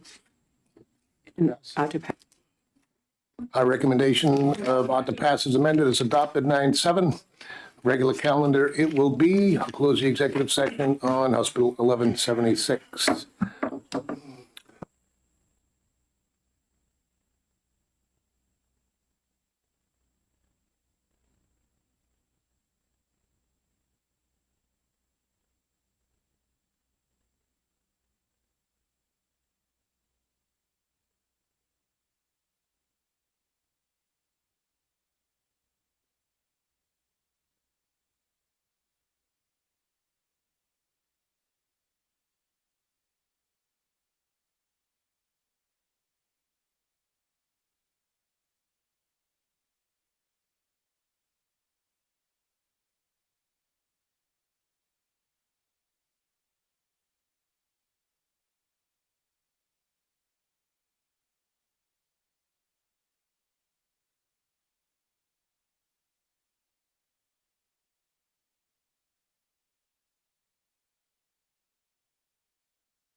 Yeah, is everybody still working on the amendment or need more time?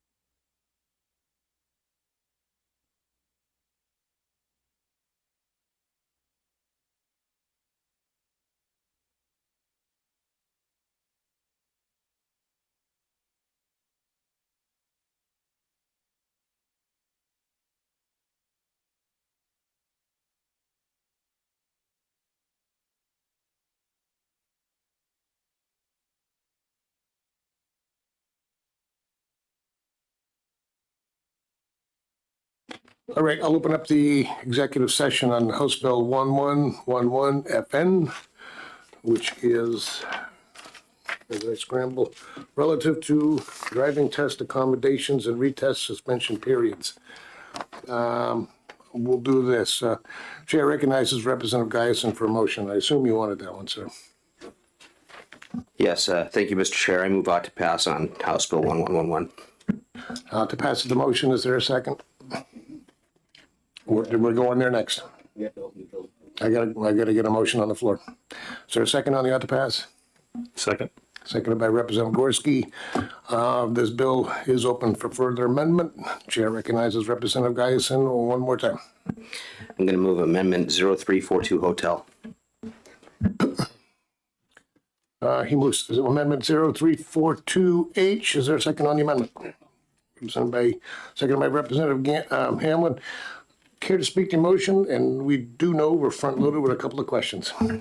Thank you, Mr. Chair. Yes. So what the amendment does, so that the underlying proposal was to create a method for persons with IEPs or specific documented learning disabilities to have specific exceptions while testing for their driver's license.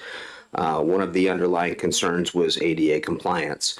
After reviewing the bill, the amendment that I put in place, it allows for exactly one support person if documentation that is current is provided to the DMV. It creates in RSA the ability for the DMV to implement their own code of conduct and a waiver of liability indemnification for any third party. It states clearly that the support person may not influence testing and that any hostile work environment can immediately terminate testing. It also removed specific references of suspension that were existing in the previous code of law and introduces an administrative waiting period. Now, existing before was a mandatory retraining for a mandatory retaking of driver's ed and driver's improvement testing if you had failed 3 times.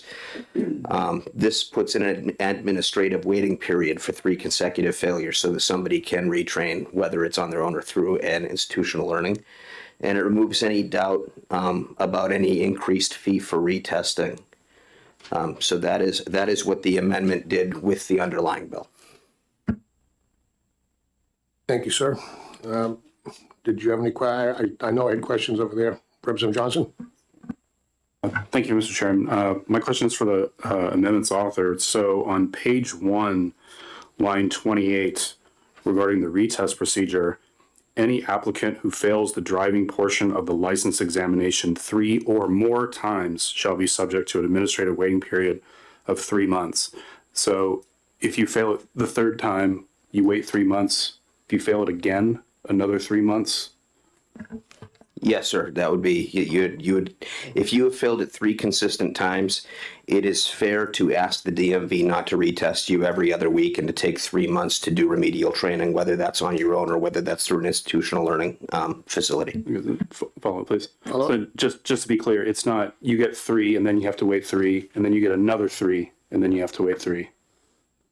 That is correct. If you failed 3 consecutive times, then there would be a 3-month administrative waiting period between any retesting. Okay, thank you.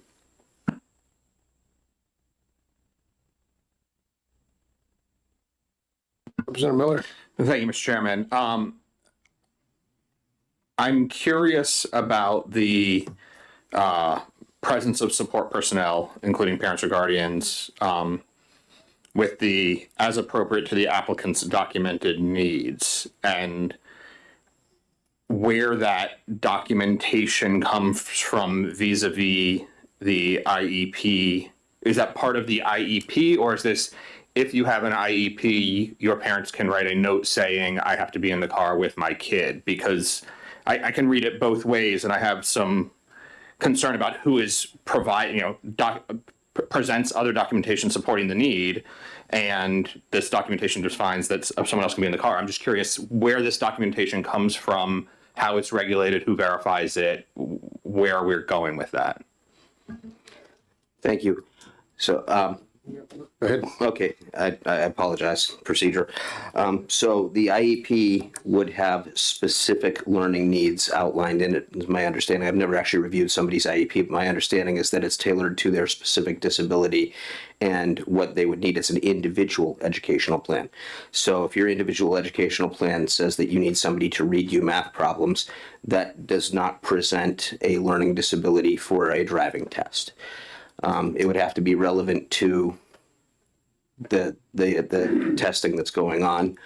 Anything that is not in an IEP for other documentation would have to be legal documentation, whether there is a different legal learning program, etc. Thank you. May I ask a follow-up to the group? Go ahead, follow up. This is just to the group because much like Representative Geisen, I've also never seen an IEP. Is this something that anyone here has any experience with and what they look like, and would this be in it? Representative Crawford. I've seen many IEPs that's really very specific to the child. It's really a team that works on the IEP. So sometimes parents will give them to me for instructional in classroom or out of classroom. And some kids aren't very good at testing, or I have the anxiety also with that, but it's very detailed, very detailed. Representative Fox. Thank you, Mr. Chair. I've reviewed several IEPs myself, and it is very specific. I just question whether or not it would be specific enough to say that this student needs to have someone accompany them on a driving test.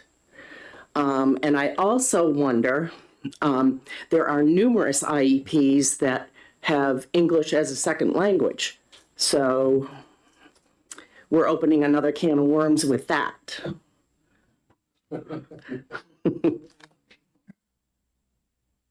Thank you for that. Representative Crawford. I also, besides IEPs, some kids have 504 plans. Those are very specific also, and it doesn't mention a 504 plan here. So I don't know, if we're opening up another can of worms.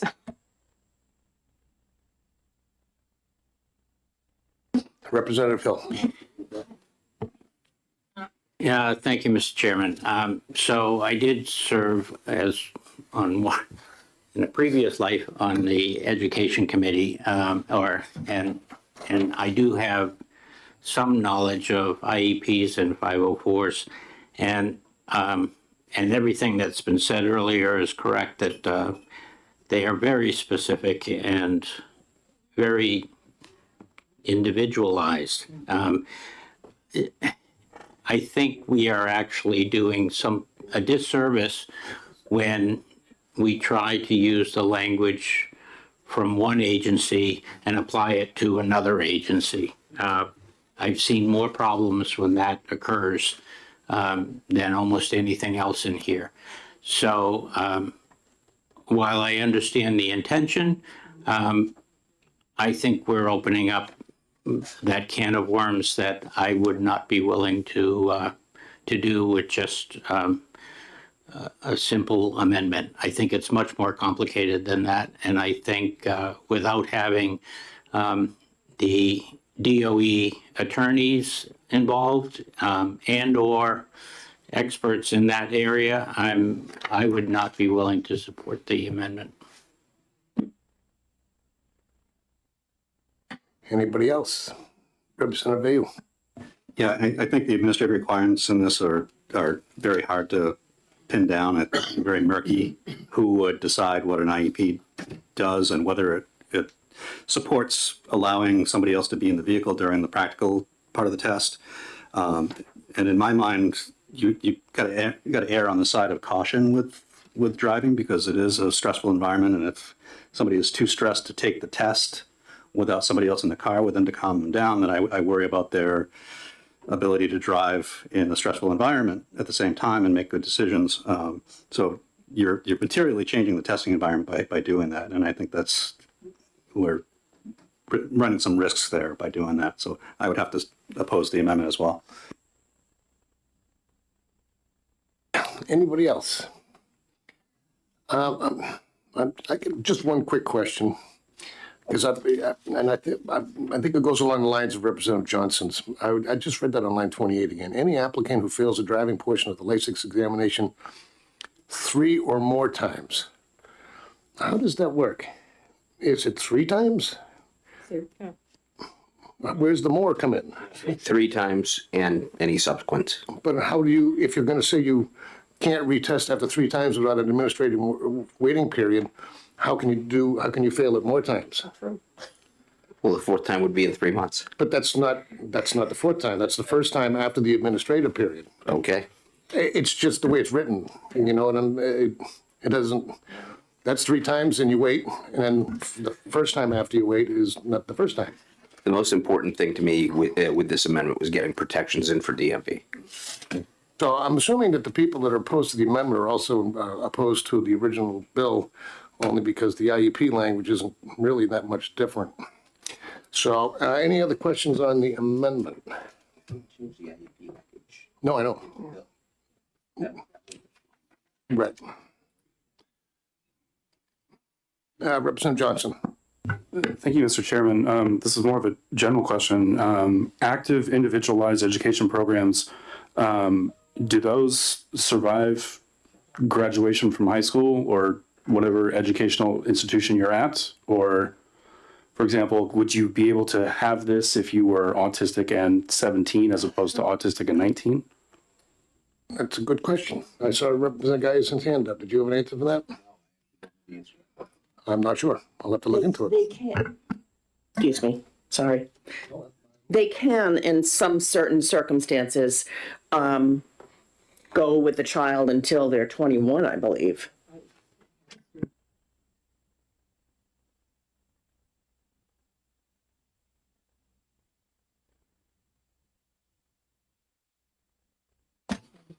Is that Representative Hill? Just the questions that are answered or being asked and answered here, I don't know, should tell you that we're not ready to pass this, as far as I can see. And I swear to you, we are combining specialties in one area that we're trying to apply to the area that we may be experts in, and it won't end well.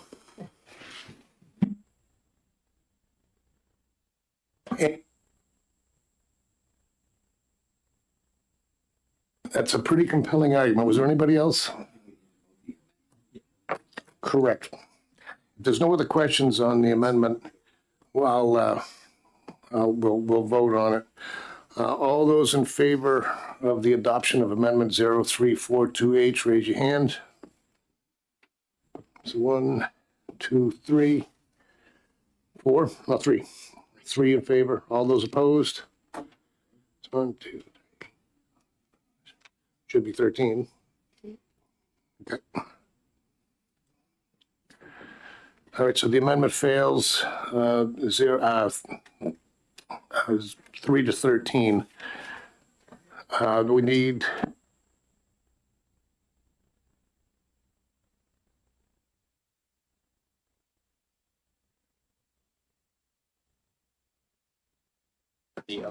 so we're back to the original motion of ought to pass.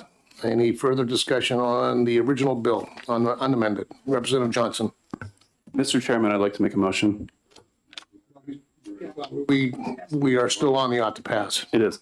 I move to table HB 1111. Yeah, that doesn't work in committee. Yeah. No, yeah, no, that's not a recognized motion in committee. Representative Pataro. Thank you, Mr. Chair. In my humble opinion, I think what this bill tries to does misses the point of why we have a license for driving and why we have testing standards and an examination. The reality is some people do fail the driving exam, and some of those people do fail it repeatedly. And the question becomes about safety and keeping our roadways safe.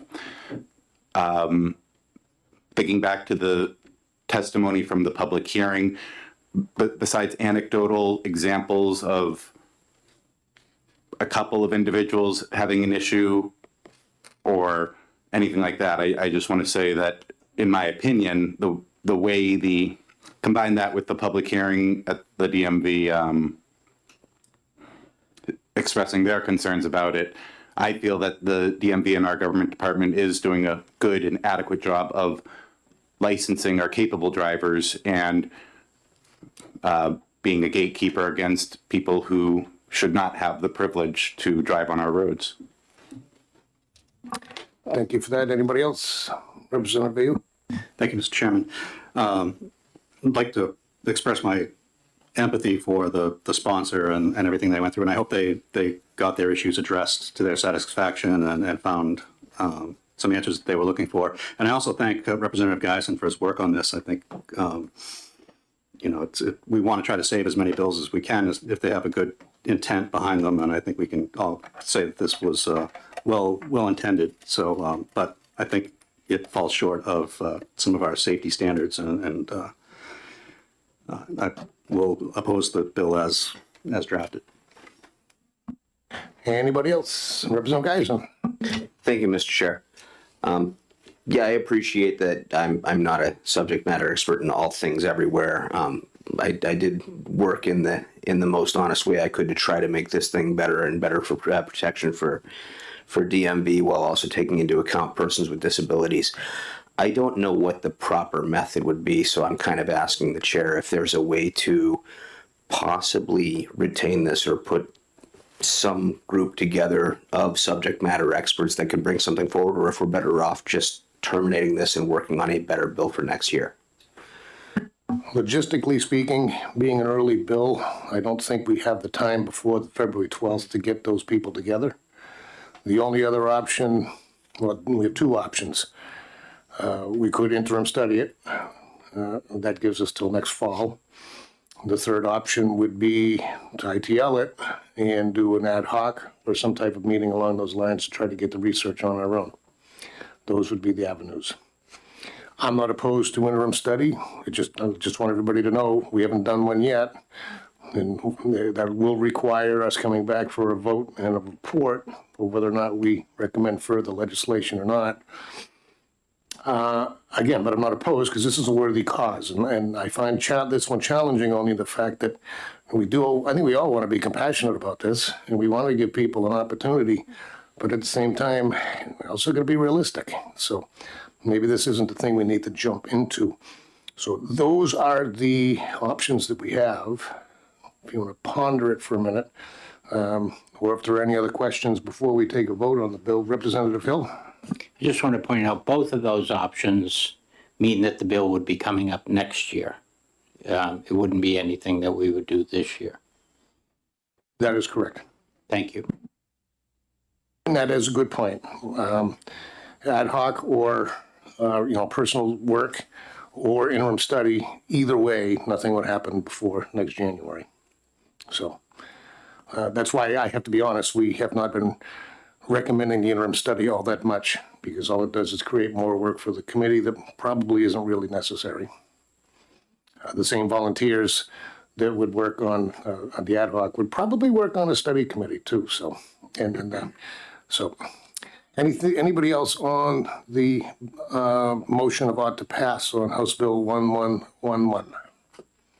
Seeing none, I'll ask the clerk to call the roll when she's ready. Not to be redundant, motions ought to pass. Vice Chairman Gorski. No. The clerk votes no. Representative Hill, No. Representative Foote, No. Representative Pataro, No. Representative Coker, No. Representative Giason, No. Representative Hamlin, No. Representative Ayu, No. Representative Miller, No. Representative Sykes, No. Representative Sinclair, No. Representative Fox, No. Representative Johnson, No. Representative Plamondon, No. Chairman Walsh, sorry. Well, that could be a real hero here. No. 16-0. Our motion, actually, that's the ought to pass, so we will need one more subsequent motion. The motion to ought to pass fails 16-0. Is there another motion? Representative Pataro. Thank you, Mr. Chair. I move inexpedient to legislate on House Bill 1111 FN. Thank you. Inexpedient to legislate. Is there a second? Representative Fox. I think we've talked enough. Anybody else, or we'll call the roll. Whenever you are ready. Okay. You want me to talk to stall? Okay, let's clerk to call the roll. The motion is inexpedient to legislate on House Bill 1111. Vice Chairman Gorski. Yes. Clerk votes yes. Representative Hill, Yes. Representative Foote, Yes. Representative Pataro, Yes. Representative Coker, Yes. Representative Giason, Yes. Representative Hamlin, Yes. Representative Ayu, Yes. Representative Miller, Yes. Representative Sykes, Yes. Representative Sinclair, Yes. Representative Fox, Yes. Representative Ayu, oh, I already did you, Johnson, Yes. Representative Plamondon, Yes. and Chairman Walsh. Yes. 16-0.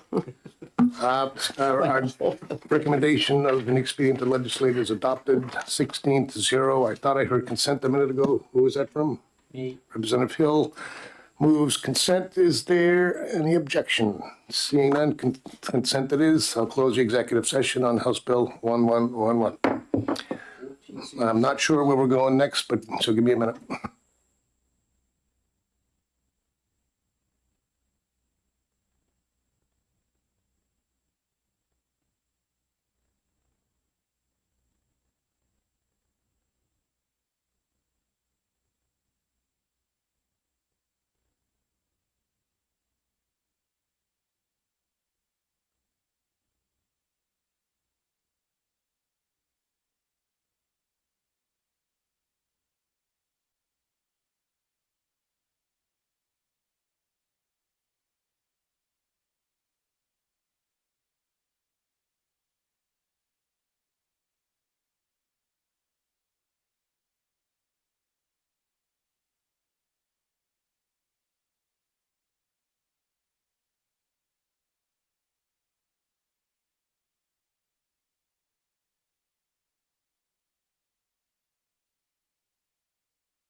Okay, if you want to get your amendments for House Bill 1421, that's what we'll be taking up next.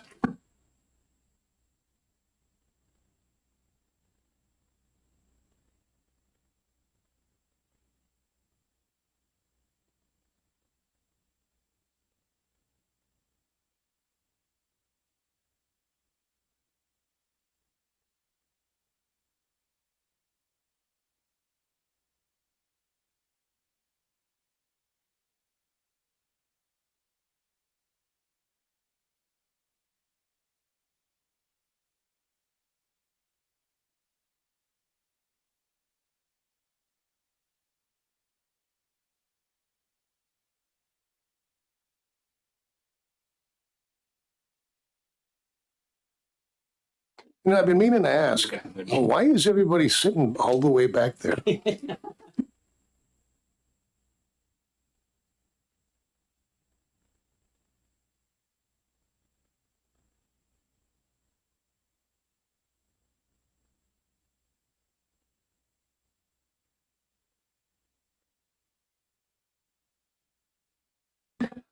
House Bill 1421. 1420. The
Yeah, you're no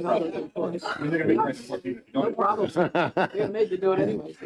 I mean, I was going to ask somebody else to do a motion because this one I hope is in agreement to most. But I will open up the executive session on House Bill 1421, which is the modifying title exemptions for motor vehicles manufactured before the year 2000. Is there a motion? Chair recognizes Representative Geisen. Thank you, Mr. Chair. I move out to pass on House Bill 1421, and we'll have an amendment.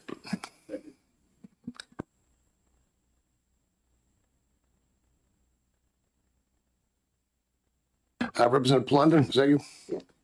Okay. Moved and seconded. Would you care to speak to your motion, sir? Oh, that's right. Amendment. We're getting back at it. We took too long a break. This bill is still open for further amendment. Chair recognizes Representative Geisen for an amendment. Thank you, Mr. Chair. Moving amendment 0309 Hotel. He moves 039H. Is there a second on the amendment? Representative Coker, care to speak to your amendment, sir? Yes, thank you, Mr. Chair. So we had a subcommittee about all these titling bills. This one originated at a rolling 15-year. During the subcommittee, we came together and we determined that a rolling 20-year would have the intended result with a lesser financial impact and met the intent of the bill. So this amendment that's coming forward would say that 20 years before the current year, except for specific vehicles, heavy vehicles, 18,000 pounds. The other thing that this amendment created was the ability to electively get a title if you were in that window of not mandated to have a title, but not an antique title available. So now if you as an individual determine that you get comfort from the safety and security that a title gives you, or you intend to keep that through antique, or you're concerned about chain of custody to sell out of state, you can elect to maintain a title past the 20-year mark on purchase or sale, provided that you can provide documentation, chain of custody to the DMV to apply for the title. Thank you, sir. Any questions on Representative Hill? Thank you, Mr. Chairman. My question is, whether the attorney at OLS created the phrase "the current year," or whether that was it obviously is not from existing language because it's bolded and italicized, but it seems like there would be I would like to ask the DMV if there's a better way to get that rolling average than just say the current year, because it would seem to me, I've never seen that in any RSA. I've never seen some way of creating a rolling average, say the current year, subtract from the current year. It just seems awkward to me. But I don't know if there is any other example and whether that is typical DMV language. I don't know. I think we would want to mimic probably how they define years of I would assume they would use the language from before this turned to calendar year 2000. When it used to be a revolving 15. Terrible.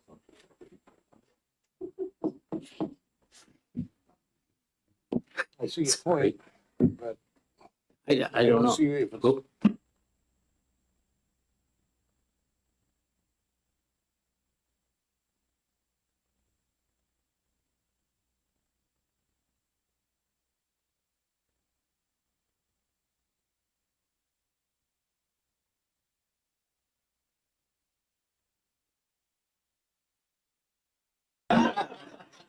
It's worth $100 a year. Would you like me to introduce myself? My name's Jennifer O'Leary, and I am the Registration Bureau Administrator with the Division of Motor Vehicles. RSA 259-4, which currently defines what an antique motor vehicle, farm tractor, retired fire apparatus, or motorcycle would be, states that these vehicles, regardless of its weight, over 25 years old and over 20 years old on the fire apparatus. Do we want to mimic that language and take out current year? Is that what you're looking for? I think. Or did we want to, another one that we've seen before is, model year. 20 years old or older. Current model year, 20 years old or older. I personally don't, I think I like the over better, but I guess the question is if I interpret it correctly, even though it's different than how things have been said previous, do you think it's problematic? Do you think it could raise any confusion? Yep, Representative Miller. And to the point of would it raise confusion, if I brought a 2006 vehicle to you today, that is, the model year is 20 years before the current year, because the current year is 2026. So the model year is 2006 would be 20 years, which maybe actually only ended up being 19 instead of 20, and that's water under the bridge in some ways. But would that qualify or under this category? And last month it would not have, even though it still would have been a 2006 vehicle because of the model year. Thank you for your question. You sure about that? I don't know if we want to put a pin in this. I have old law books in my office, and I can have one of my staff members go pull up what the previous terminology was when we had the rolling 20 years or 15 years.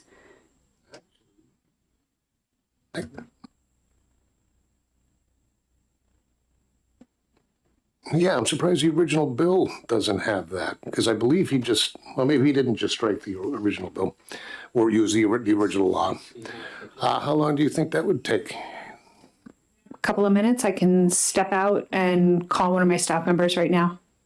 You know what? I'm okay with a 5-minute break, maybe a 10-minute break. Is everybody else? Yep.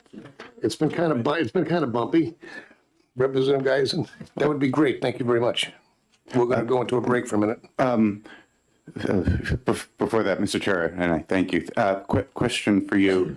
We all just received a new amendment on this bill, and the new amendment includes a paragraph about an applicant voluntarily applying for a title for their car. and the paragraph spells out like some of the parameters or whatnot of applying for that title. My question to the department is, in our current environment, without any changes to the law, could somebody with a very old car that doesn't happen to be titled just go in and apply for the title? Thank you for your question. This question was posed, I believe, in last week's hearing as well. So currently, a vehicle 2000 or newer is going to require a title. An antique vehicle, which would be a 2000 or older, depending on where it falls, can apply for a title. So a 2000 as an antique, it would require. A 99 or older may apply for a title. They don't have to, they're not required to. Previous to us hitting antique for 2000, if there was a gap year between what qualified as an antique and what was mandatory title, individuals were not allowed to apply for a title. And there was some contention around that. So just to clarify your answer, and thank you so much. So yes, you do see a need for this addition in that amendment for that scenario with the overlap there. For clarification, there would be no issue with the department issuing any titles if someone wanted to request one and had the appropriate documentation for a vehicle that is not mandatory for title. Gotcha. Thank you. Yeah, the committee was supportive of it too, because especially in chain of command issues, at least people have the option to continue titling their vehicles that will go past the ruling date. So it's a good thing, I think. So yeah, if that would be hugely appreciated, because I don't have my statute books here anymore to look, because I don't have one from 2014 either. So that'd be hugely appreciated. If we're going to take a break until, what does that say? It says 35. How long you want? 10 minutes? Till, break till 3:45. 3 what? 3:45.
Okay, Do we have an answer? He has an answer. if we can resume the executive session on House Bill 1421. And the chair recognizes Jennifer O'Leary from the Department of Motor Vehicles. Thank you for that break. So we were able to show that 261.3 back in 2013 stated any motor vehicle whose manufacturer's model year is older than 15 years. And I do know from processing documentation back at that time, we counted the years as calendar years. So it had to be more than 15 in its 16th year in order to be considered exempt from title. So we would do January 1. So a 20-year-old vehicle would be a 2005, right, as we're talking about today, if that makes sense. So the question is, actually, I see Representative Hill, go ahead. I thought you were going to say it, actually. I'm assuming that means model year. That is correct, manufacturer's model year. Thank you.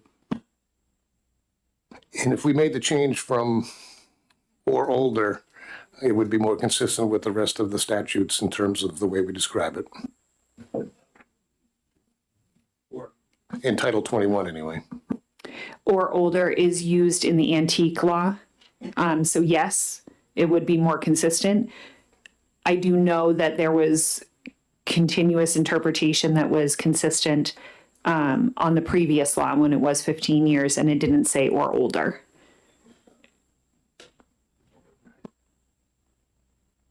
Thank you. Thoughts from the committee? We have a choice. We can either Wait, come back. We can get this re-amended if we would like to keep the language consistent with what has been historically without confusion, or we could move forward with this amendment. I can't guarantee there'd be confusion, but I like things consistent myself. What say you, Representative Hamlin? Thank you, Mr. Chair. Like Representative Hill, when he first brought it up, I was confused for the same reason, same thing.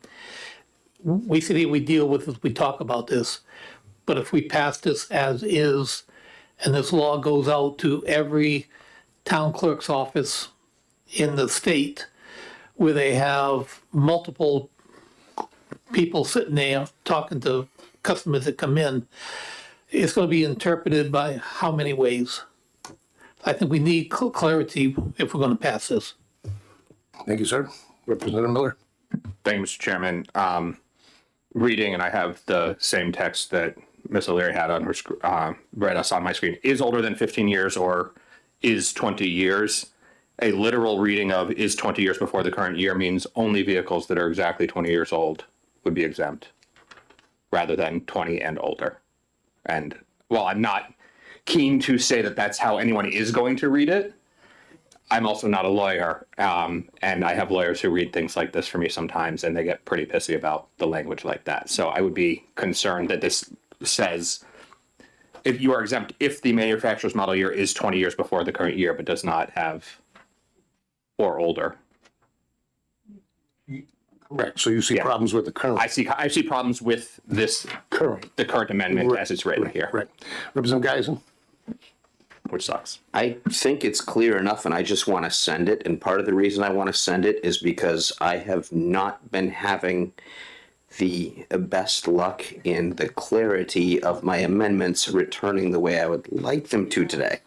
I am, and I'm concerned that another amendment is another delay, and something's going to get missed again.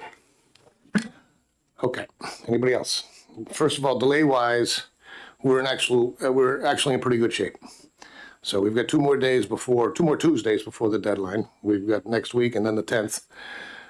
We have heard all of our early bills, so we've got that behind us. So thanks for your patience. We had some heavy days, I think 9 of them. So we do have the time. And so it's my preference, and always been my preference, to do as clean a work as we can out of this committee. I have no issue voting down this, because we have a motion on the floor to adopt the amendment, correct? Correct. So we'd have to vote this amendment down, and then we'd have to recess the exec session on the executive session. I mean, recess the executive session till next Tuesday. I don't have a problem with it. If everybody else is okay with it, we've got the time. No good? Okay. So if there's nothing else on this amendment, I think we know what we're doing with it. All those in favor, all those in favor of adopting amendment zero, we have to still get out of this. All those adopted in favor of adopting 0309H, raise your hand. Oh, adopted. Yeah, that's the motion on the floor. Okay, so that's 016. That fails. We don't need to do any other action on that. To make it official, because we are going to seek a correctly worded amendment, I will recess House Bill 1421 until next Tuesday, time of day to be determined. Give me a moment to decide where we're going. And I'll just so you know too, we're going to pull the plug around 4, just for the same reasons I just said, that we're in good shape. I know the speaker and the clerk are looking for more bills, but we're going to be fine. So hold on 1 second.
I'm going to open up the executive session on House Bill 1430 FN relative to title registration requirements for motorcycles. Chair recognizes Representative Miller. Thank you, Mr. Chairman. Move ITL on House Bill 1430 FN and would like to speak to my motion. An expedient to legislate has been moved. Is there a second? Rick, that was Geisen. Representative Geisen. And Representative Miller, if you care to speak. Tweedledee and Tweedledum over here. No, I'll say I appreciate the work that both of you guys do. So thank you. Thank you, Mr. Chairman. HB 1430 FN is one of several bills we have this session about title and dating on them. We had the subcommittee meeting last week that was incredibly productive, and with the expected positive outcome of 1421 FN, which we are going to fix the amendment once again, and 1466, which covers the bits of the title stuff, 1430 FN becomes superfluous and unnecessary, and it's time to be done. Thanks, sir. Anybody else from the committee? Seeing none, I'll ask the clerk to call the roll when she's ready. The motion is inexpedient to legislate in House Bill 1430. Vice Chairman Gorski? Yes. Clerk votes yes. Representative Hill? Yes. Representative Foote? Yes. Representative Otero? Yes. Representative Coker? Yes. Representative Giason? Yes. Representative Hamlin? Yes. Representative Vayu? Yes. Representative Miller? Yes. Representative Sykes? Yes. Representative Sinclair? Yes. Representative Fox? Yes. Representative Johnson? Yes. Representative Plamondon? Yes. And Chairman Walsh. Yes. I move consent. 16-0. Recommendation adopted 16-0. I heard consent. Representative Giason moves consent. Any objections? Seeing none, consent it is. I'll close the executive session on House Bill 1430. Oh, that was so easy. Want to do it again on 1445? Oh, yeah. Eric, good. Representative Johnson will take that one.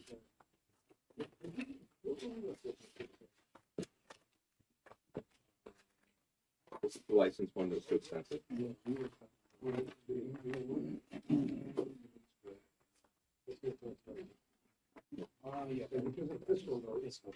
Right. Do you want to do it? Yeah, let's go. It's possible. It's possible to do it if you allow. Okay.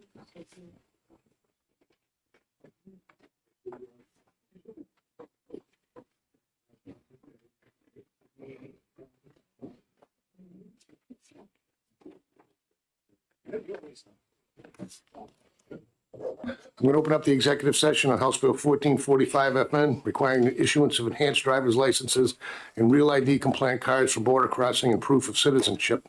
Chair recognizes Representative Johnson for a motion. Thank you, Mr. Chairman. I move inexpedient to legislate on HB 1445. Second. Representative Johnson moves inexpedient to legislate. Who is that? Representative Miller? Representative Miller seconds. Care to speak to your motion, sir? Yes, Mr. Chairman, thank you. So despite my love for this bill as it being my first one, there were legitimate issues raised during the public hearing, including cost, demand for the licenses themselves, and logistics regarding the technology.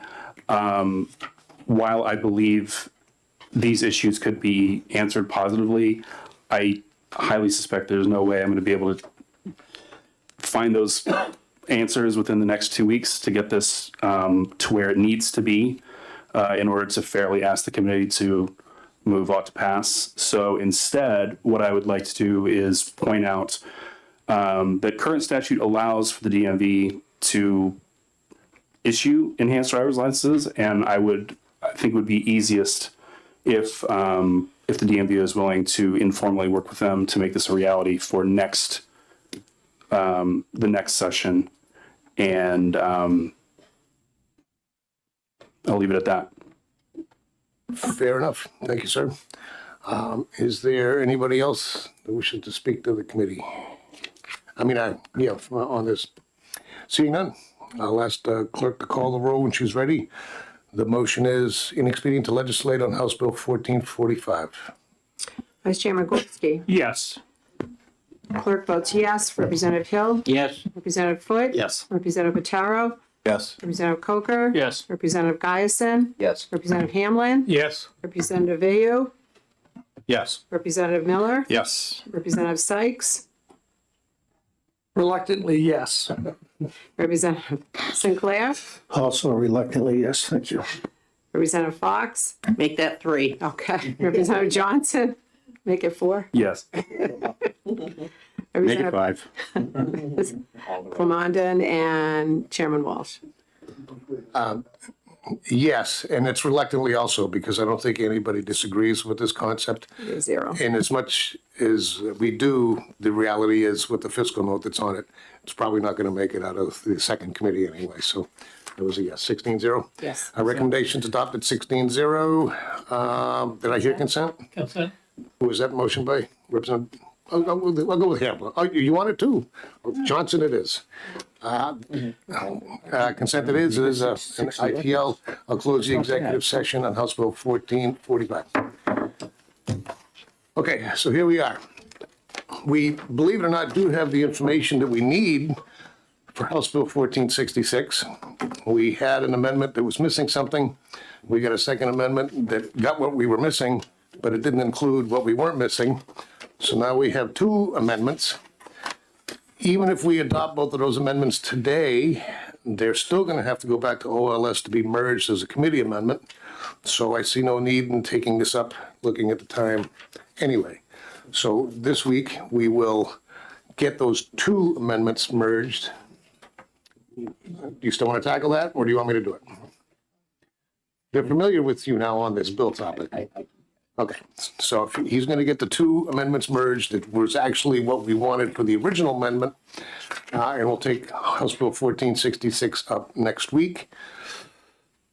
The only other 2 that we had scheduled for today, I'm actually almost kind of glad this works out this way. Gives us a little more time to think about these. These had to do with the electric vehicle fees. So for our viewing public, we will also be taking up 1594 and House Bill 1682 next Tuesday. Representative Geisen. Mr. Chair, would it be appropriate for me to request the special order House Bill 1078 Gold Star license plate to exec now? Sure, but it doesn't have to be official, but what was the number on that again? The Gold Star plate? House Bill 1078, creating the Gold Star family license plate. We can do that. Give us a minute to get the paperwork.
Okay, we're going to do one more before we depart. I'm going to open up the executive session on House Bill 1078 FN, creating a Gold Star family and Gold Star father license plate.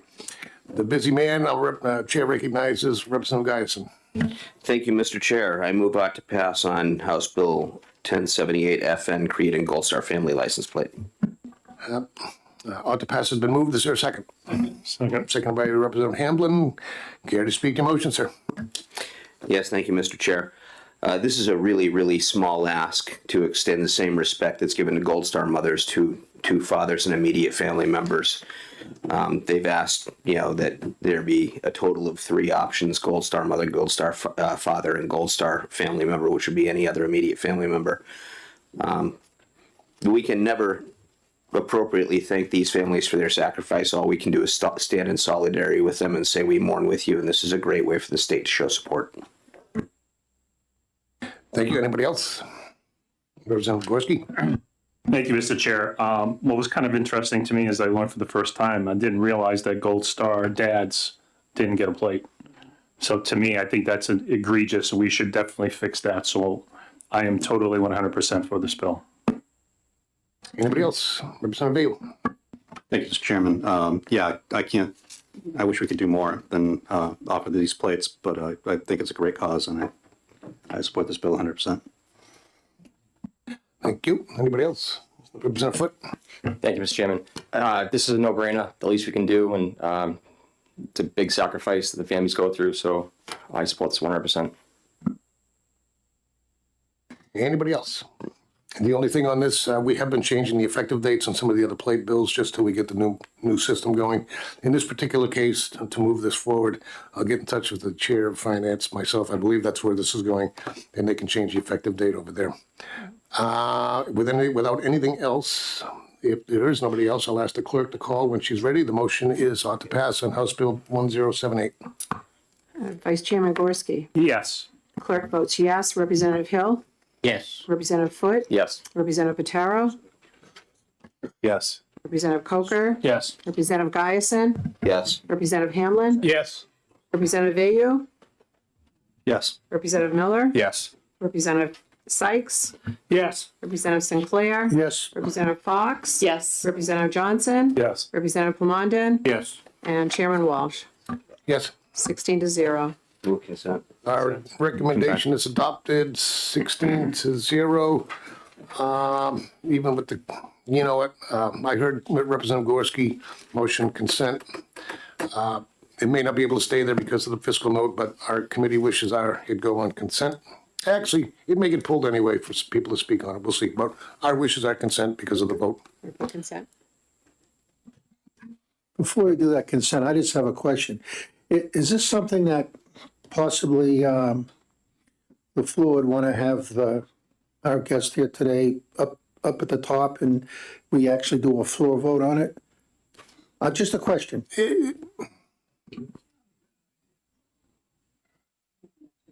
Well, it would be up to them if they want to come. And I suppose if we want it on regular calendar, and that's why I mentioned it, if we would like to say something on the floor on it, we can certainly put it on regular calendar. If there are any. It just might mean something more to them. I don't disagree with you. If we're not sure that the, excuse me if I may, if we're not sure that the folks are going to be able to attend, can we put it on consent and as a group agree that 10 of us will take it off if we find out that they can come? Yeah, what's the fiscal note on this again? It's going to be a license plate, so 50 grand, 35 grand, something like that. That's just close to the cutoff. 28 to 55. Yeah, I agree with Representative Claire. It'd be nice to be able to honor them if we can. And I also was going to say, I'd been talking to Representative Vega over here briefly. If we can fix the date on the floor rather than in committee so they don't have to come testify again, the emotional challenge of having to testify through a second committee if the second committee is going to waive it might be better. But they won't have to testify again. They would. I would bet they feel compelled to if their bill is up at another committee hearing. Here's the deal. I believe finance has the ability to waive this off, if in fact that's where it's going, and not accept it as a second committee. Right. If they don't waive it off for any particular reason, then they would have to come back down and testify in front of that committee. I met. That's, I understand you're talking about having. I'm conflating a couple things. You're talking about having the regular calendar at the House session. And that's fine with me. And I'm sure they would come down for it. But we need somebody willing to speak to the bill. So, I think Representative Guy's done a good job. but also Representative Miller's suggestion is simple. We can put it on consent as because of the vote purely. You can pull it off then. And we can all pull it off if we decide to, if we have other people that are willing to speak to it, want to speak to it, and if the people want to come back down and see the speech. Okay. All right. I have a funny, now this one's close. This one could stay on there. So unless we pull it off. So I suggest we just leave it on consent for now. And perhaps that opportunity might come after it gets out of finance. Yeah, I just think it would mean a lot for them to hear their son talked about down on the floor, quite frankly. Okay, we'll do one more vote. Are we putting it on consent or not? Raise your hands.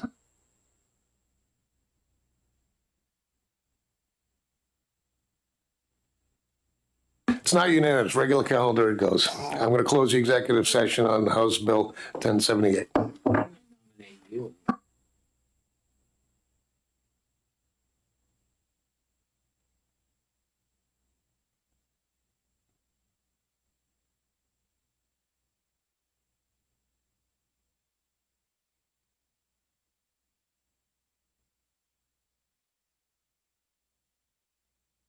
If I may, Mr. Chairman, I would like to explain why I didn't vote in favor of consent.